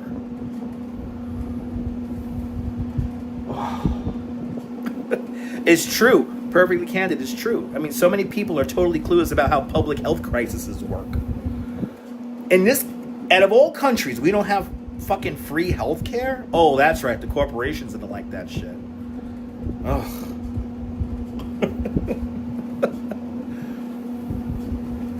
Anyway. I told you we're going to get deep. Get deep on this live stream today. Right? You're anti-asshole. Me too. Listen, Finland's a beautiful country, Kaz. Social democracy, for all its ills, supposedly, guess what? Fucking works. I look at Finland. I look at Denmark. I look at Norway. I look at, all the Scandinavian countries. They figured it out. I rather pay 70% taxes on my income so I could get my teeth fixed and get free glasses. And then when I get hurt or sick, I get taken care of. But unfortunately, the corporations want to be the middleman and take every last cent for people. Why are people so greedy? How many yachts do you need to jet ski behind?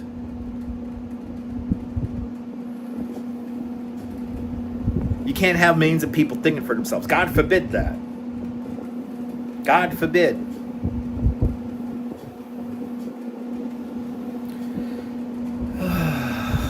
People.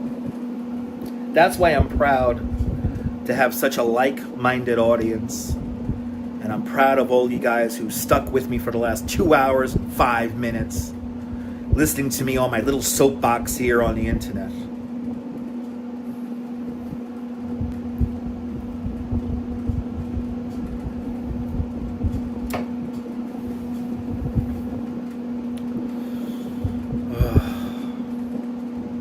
People don't like the fact that, wasn't it after World War II, the top earning people were, taxed, 70% or something like that? What happened to that?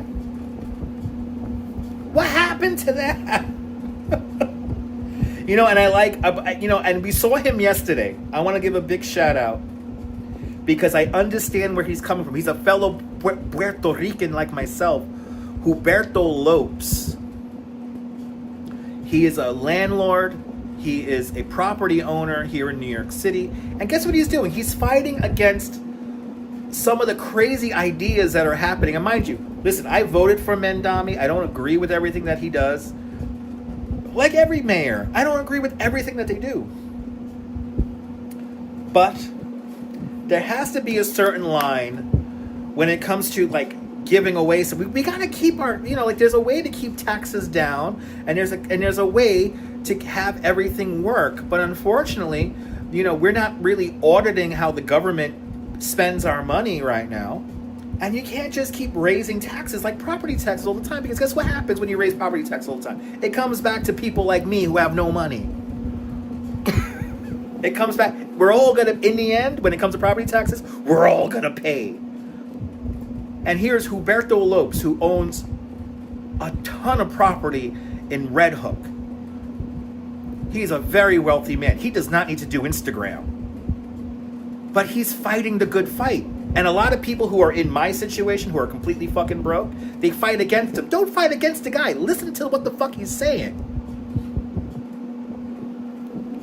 We have to hold the government accountable. And if the 1% paid 10%, everything will be... Listen, why are the people at the top getting the most fucking rebates and shit? I don't get it. Can we go back to World War II standards again? Can we go back to like... But this is why... Okay, now this is where the video gets shadow banned, all right? I'm going to tell you the thing right now, all right, guys? Here's for all you kids that are like in your 20s and young 30s, here's the shit. Here's the shit right now, all right? Here's the thing right now. This is what they don't want you to know. After World War II, when the top percent earners were paying the most taxes, guess what happened? We had a strong middle class. What happened when we had a strong middle class? What happened? What happened? You have the civil rights movement. You have the voting, the equal votes. All the civil rights stuff. All of the rights for everybody. Everything to even the playing field. People had more time to protest and stuff because they were making money. Shit was affordable. That's what came out of that. When you have a strong middle class, everybody gets out into the streets, like in France. Like in France. It happens in France all the time. People get out and they protest and they fight for what they deserve. And that's equality. And equality is not a bad word. If you think equality is a bad word, you need to do some research and some homework on your brain. Because equality is how society works. If we could just be a little bit more giving, especially for the people who make the most money. And by the way, for the people who make the most money, you will still have a gigantic house. You will still have 5 yachts to jet ski behind. You will still have that. But if you give up an extra $10 a month, that's the problem.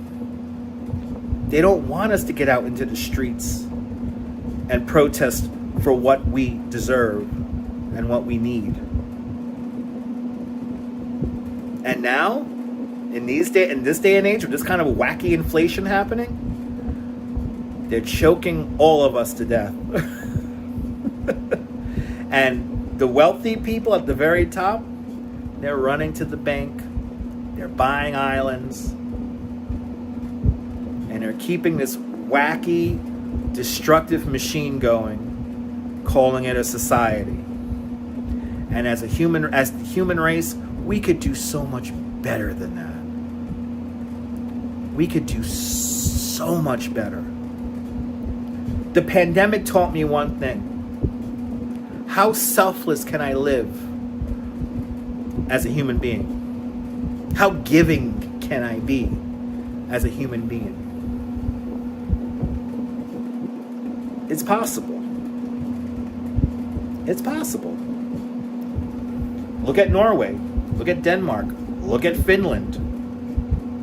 Look at the Netherlands. Look at Germany. Look at UK. Even UK is doing good, even though they're kind of wacky in their own little sense. We all have our own problems.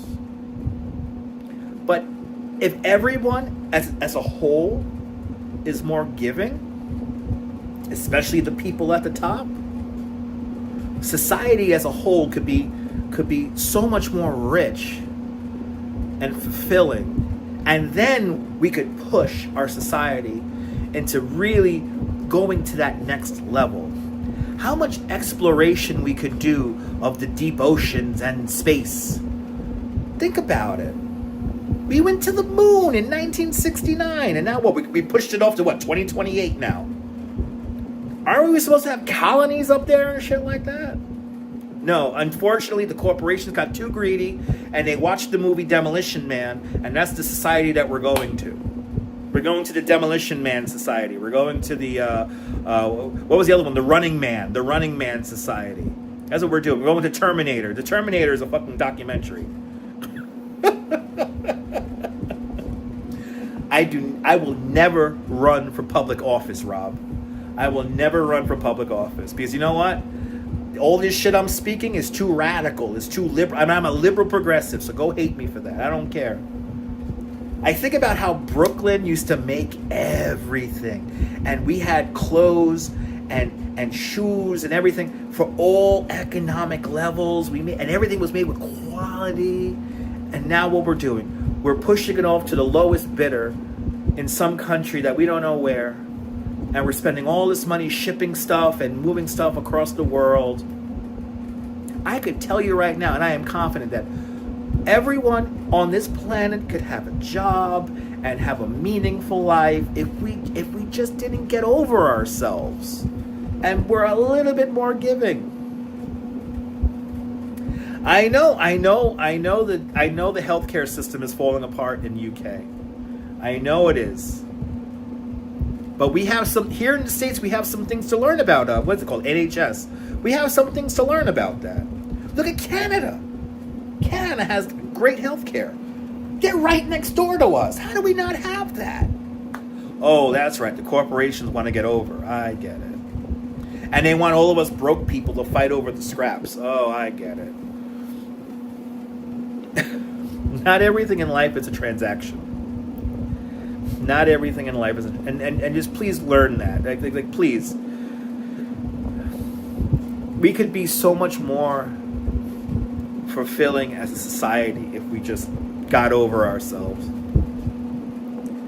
We have a lot to learn from all the nations of the world, and no, we don't have good. But in Canada, you don't have good health care. I mean, listen, it's better than what we have in the States. It's better than what we have in the States, Metal Mare. It's way better than what we have in the States. We used to really make amazing stuff here in Brooklyn. And I'm convinced that we could still have that.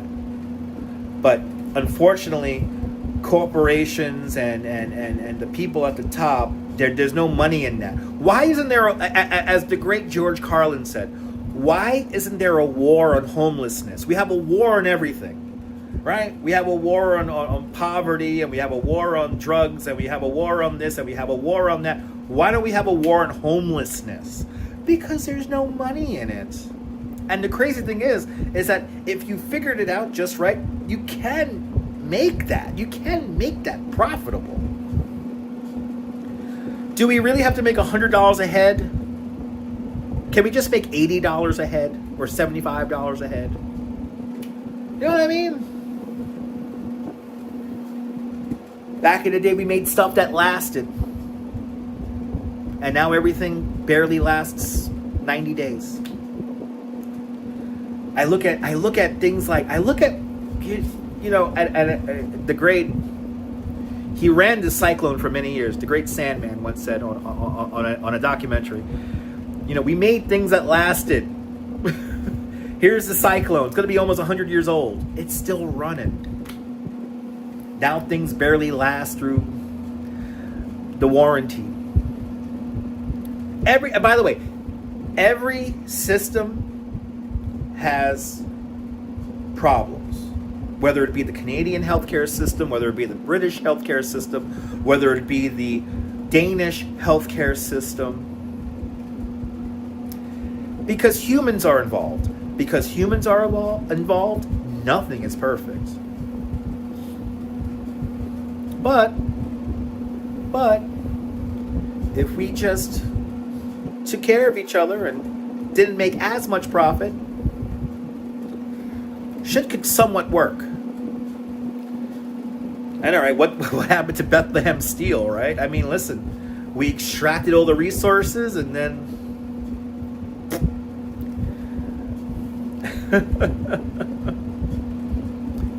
we could, and by the way, like these empty beer cans could be put right into use and make something else. But unfortunately, taxes, we're taxed to death. You have hours to wait in the ER, but at least you could go in there and have an ER. That's the thing, Metal Mare. Here in New York, if I were to get sick right now, I'm fucked.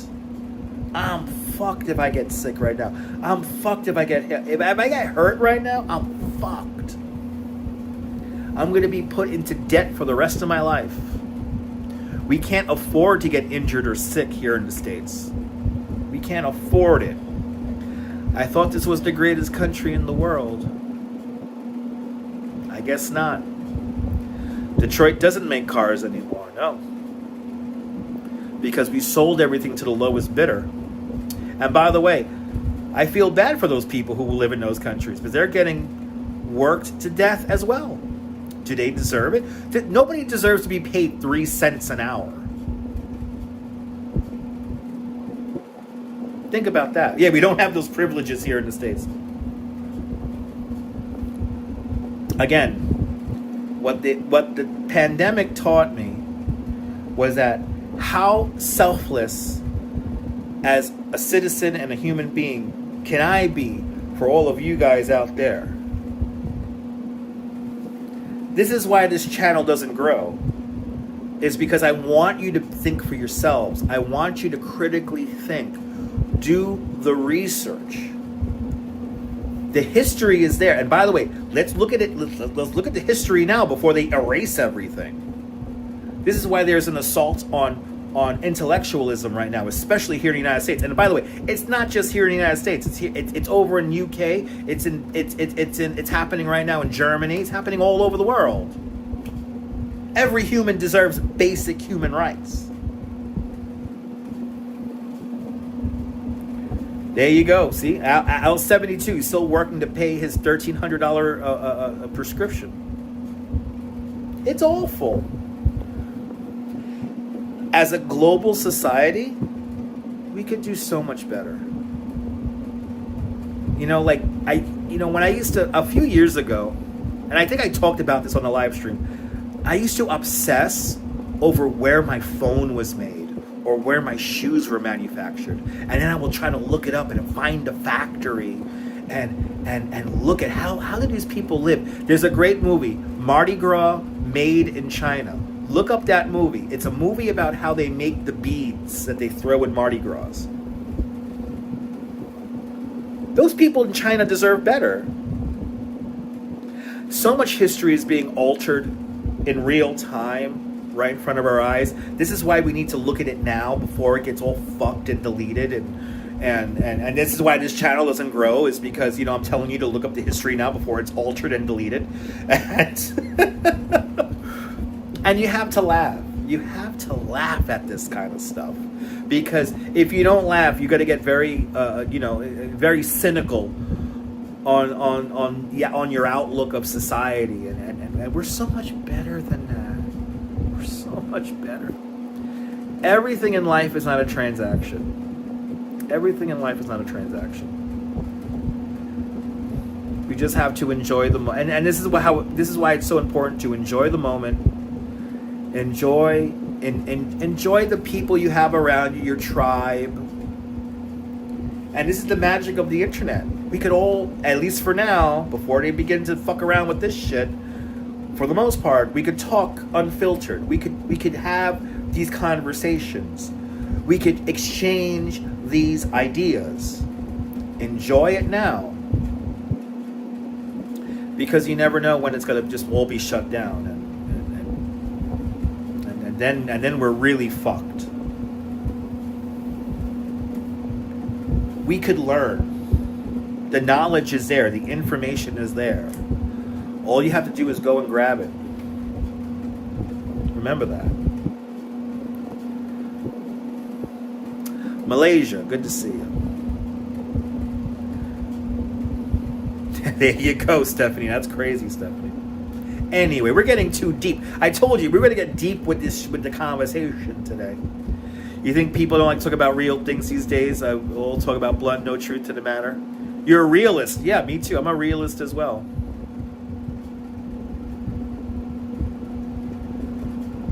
There's a lot of real shit going on in the world.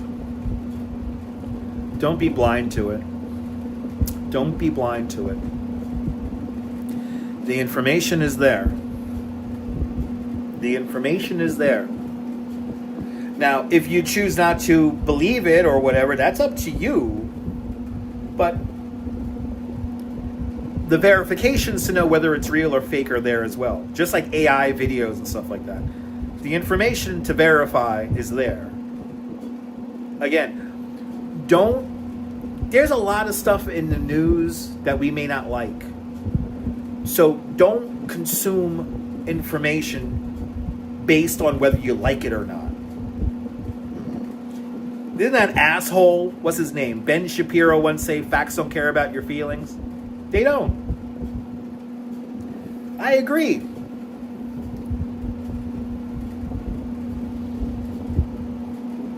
So read a book. Read a book, learn your history. And once you teach yourself and acknowledge the history that has been given to us over these years up to this moment, try to share that information with others so that they can hopefully open their minds and critically think to then produce a future that we could all benefit from.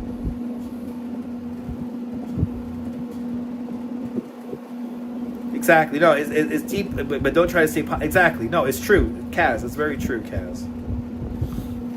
Anyway. We're getting deep here. That's it. We're going to end at 1 o'clock Eastern Time. I got to go to bed. But you know what? Yeah, be grateful, spread joy, help others, rescue animals. The animals can't talk for themselves. There's no pot dispensary in Idaho. Pfft, that's awful. No, you're the best, Rob Paradise. You're the best. And yes, exactly. Mind your own business, people. Again, Stephanie, one more time for Stephanie. For Stephanie Stearns, one more time. Here is my morality clause, which is you could believe and love and cherish anybody you want. You could pray to whoever God or not pray to whoever God you want. Just don't impose your morals on me because it makes you feel better. That's what the United States is all about. The United States is all about going to A&P over Food Emporium, or Stu Leonard's over Wallbounds, or Ames over Cookies, or Macy's over Mays, or Gimble's.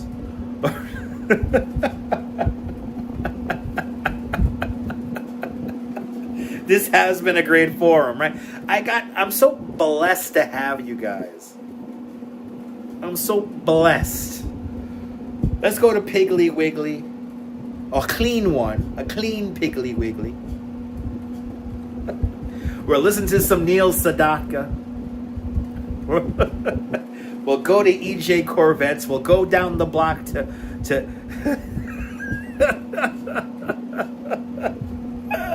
There's nothing in your size at H&M. Bloody hell. We're going to have to go to Macy's. Right? The bakery over the fruit circus. I'll go to Alba Bakery. No. Bread Plus. Publix versus Walmart. I'll go to the Publix. Lopez, you're more than welcome. 10 more minutes and we're done. Colony Records over Hunter Records. I'll go to Colony, may they rest. I used to love Colony Records. Oh my God. That's in the Brill building, by the way, people.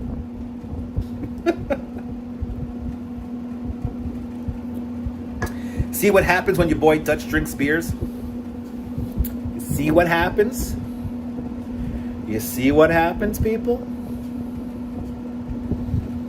John's Bargain Store. Let's go to Times Square store. TTS, right? With TTS, TSS. I mean Times Square stores. TSS.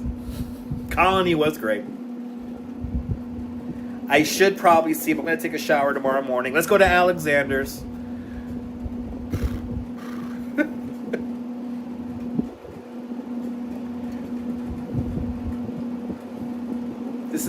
This is again. I hope for the people who might have tuned in on this by accident, or all my long-term viewers, this is what we do on this channel.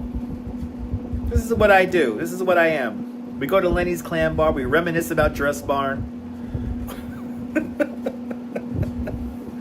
Do I have time for one more? No, I don't have time for. My brain don't have time for one more. Peaches Records, FYI. Sam Goody. Tower Records. We gotta go to Japan to go to Tower Records. Everybody used to buy their music sheets at Colony Records. I used to buy my music. Kalama, Manica. Cynthia, I'm glad you like how I think. I appreciate that. I appreciate all you guys. I really do. I really, really do. These are the times when we get a little deep and you know, Hardy. We go to Hardy's or Checkers. We go to Checkers. We try not to cut our fingers on random shit. Like I cut my finger the other day on this. It's just annoying.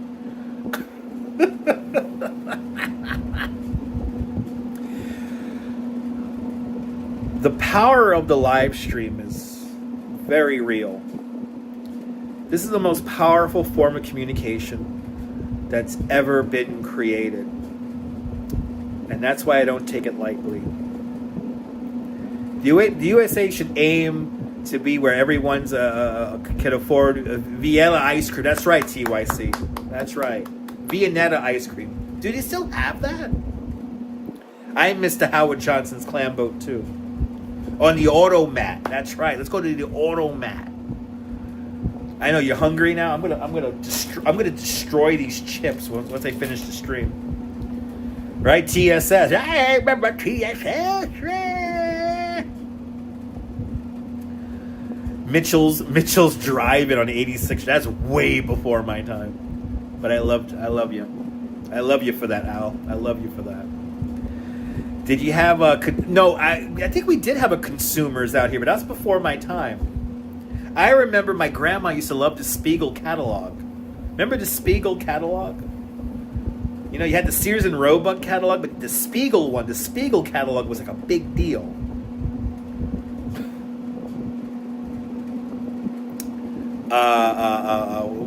Montgomery Ward.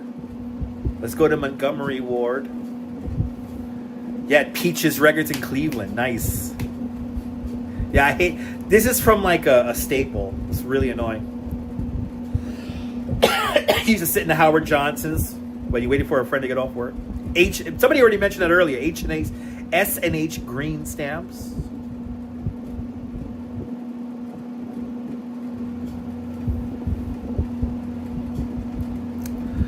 So many great things we could reminisce about. So many great things we could reminisce about. My God. We've come a long way. We really have. Memories. This is what we have to hold on to. How about coupon dispensers? They're still around, coupon dispensers. My A&P had the plaid stamps. Camelbacks from college. There you go. You got some dots. National Records Mart in what was that there? In was that Philadelphia or Pittsburgh? They're like Tower Records. The changing the social media fabric are exactly. It's live streaming, Cynthia. Well, we'll go to Woolworths, Rudy. Let's go to Woolworths. Your grandma worked at Sears when she couldn't wear skirts above her knee. Now you're talking. Hinch's on 5th Avenue is still an eatery. It's just not a diner anymore. Ring-dings wrapped in foil. Now you're talking to them. It's what the kids would never understand. For the children who are under 20 who might be watching this, everything in life doesn't have to be disposable. If you have something you truly cherish, hold on to it. Don't throw it out. Don't let it become like the Metro card. Always swipe. You're more than welcome, Kaz. Yodels. Coupons on cigarette packs. You're dating yourself. Robert, you're dating yourself, Robert. A good last night indeed, Pat. Spiegel catalog was a big deal. Yes, my grandma saved them all. My grandma, may she rest, she saved all the Spiegel catalogs. Exactly. If you have something old on the fritz, wait until it dies before you buy something new, people. Hold on to it. If you really love it, you love your old iPhone, you hold on to that fucking shit. pictograms, Viewmasters, the tape with the boop, Finger Hut magazines, Scratch and Sniff. You remember that photography you had when you opened up a magazine and it was like it was like thick. All of the ink made it like heavy and thick. Oh, the kids will never know. For everyone who's young, remember, everything does not have to be disposable in this society. You could hold on to that stuff. Create memories. There's no need to move on to the next thing every 2 minutes. Cherish the moment. Because that's what makes life meaningful. Remember that. Remember that from this old man. Suppose I see these videos. It's like, how old is old? And they say 40, and I'm like, no. But then again, maybe I've been an old man since I've been in my 20s. I've always resonated with people 20, 30, 40 years older than me. Maybe there's something in that.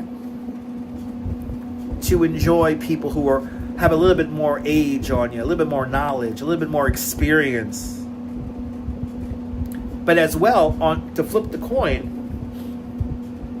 it's always nice to learn something from the younger generations, because the younger generations have just as much to offer as well. So we could all learn from each other. Remember that. You'll be 51 on Monday. Happy birthday, Cliff.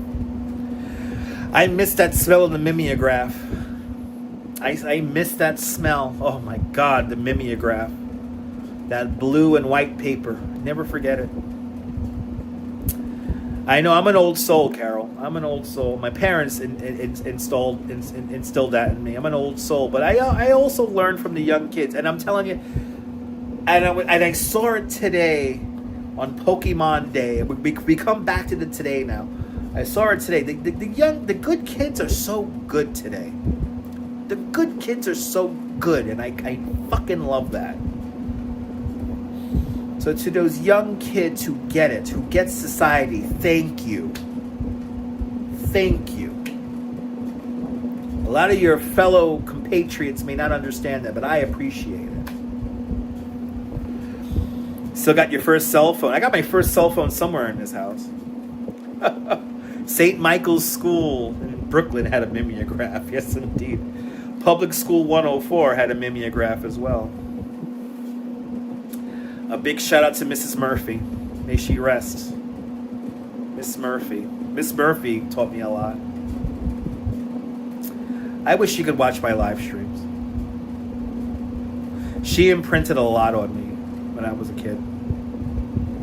Miss Murphy, Miss Jacobson, Mr. Chapnick, Dr. Moore, Dr. Quinn. I had great teachers in elementary school. Do kids love their teachers anymore? Yes and no. I mean, I've seen both, perfectly candid. I've seen some young kids who really understand what their teachers are trying to do, and then other kids who don't. But I mean, the kids who do, I cherish those kids because, you know, they understand the power of knowledge and the power of experience, and for people who acknowledge that, you know, it's a beautiful thing. To acknowledge your elders is very powerful. And to learn from the next generation, from the new generation, especially for us old people, it's meaningful and very enjoyable, and I'm very grateful for that as well. So, right, exactly. If we're lucky, if the teachers continue to do their job, treat the way the kids treated them back in the day, I mean,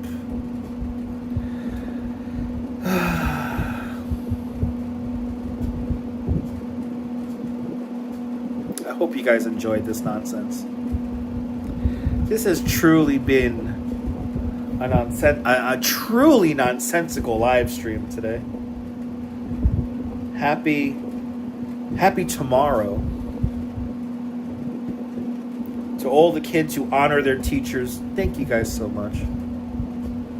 I'm so lucky to have had great teachers in my day, and I appreciate all the young kids. You know, again, unfortunately, a lot of kids today, they have no respect, no discipline, but that's what's platformed in the algorithm. I can tell you this, Stephanie Stearns. There's a lot of kids that are really good and very grateful and very respectful, and they understand what's up. And to those kids, I'm forever grateful. I really am. So, there's still some good kids out there. There's still some good teachers out there. We could be cynical, but there's still some good people out there. And you could find them. But sometimes you just got to look a little bit deeper into the algorithm. I'm off to bed too, people. I am off to bed too. It's time for me to go to bed. It's 1 o'clock Eastern time. Did we enjoy this, people? I hope we did. I want to thank Myrna Bergen for sponsoring the show tonight with a big $5 Canadian super chat, as well as Carol813 with her 17 months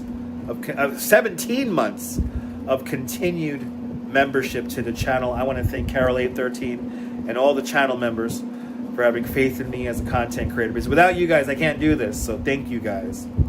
It's either me doing this or me working in some horrible job destroying my body. So thank you guys. And yes, indeed, mental health is so important. So remember that, people. We're going to end with this. If you're going through some shit in your life, if you're having a moment, if you're feeling alone in this world, remember this. You're not alone. You're not alone. We all go through stuff every day. We all go through stuff in our lives. I know it may feel really awful right now. It may feel that you're kind of in your own little bubble right now and nobody's there for you. But I can guarantee you that if you look a little deeper into the world, you could find somebody who could help you. You could find somebody who will be there for you. And if you end up not finding anyone, you could find that power in yourself. Just got to put your mind to it. You're never alone. Remember that, especially now with the internet. You're never alone. All right? Remember that. And we'll have a laugh together. We'll have a little discussion together. And we'll have some fun together. And, we'll live our lives and we'll live another day. So remember that, okay? Remember that. I'll do my best as a content creator to be there for you. Okay? Remember that. I'll do my best. But we'll have another laugh again. We'll enjoy another sunset another again. We'll enjoy another blizzard. And we'll live some more life, all right, guys? Because that's all we could do. All right? I love you guys. You guys are so amazing. You guys are so awesome. You guys are so nice, so kind. This little community we got going here, it's truly humbling and it's incredible. And I appreciate everyone who partakes in it, who enjoys it. And thank all of you guys for making my life a little bit better. And for all the channel members and all the people who sent PayPals and all the super chats and all that. Thank you guys so much for enabling me to do this. Okay, so I really do appreciate it. And all you guys hit the like button. 177 of you guys hit the like button. Thank you guys so much for that. And we'll have some more fun tomorrow, all right? You guys have a beautiful night. Take care of each other, all right? Take care of each other. Hang on in there. I'll be back in a few hours. I'll be back. We'll be walking around New York City here, enjoying the sights and the sounds and all that good stuff, all right, guys? So, from my mom's bedroom here in Bay Ridge, this is me, Dutch Maz, signing off. Have yourself a fabulous Bay Ridge day, whether you can afford to live here or not. Hug your loved ones. Cherish those beautiful moments. Always pay it forward if you can. And good night, Mrs. Calabash. wherever you are. I will see you. It's 1 o'clock, so I guess I'll see you later on today. All right, guys? I love you guys. Take care. Night-night. Night. Night. Nighty-night. Night, Mrs. Calabash. Bye, guys.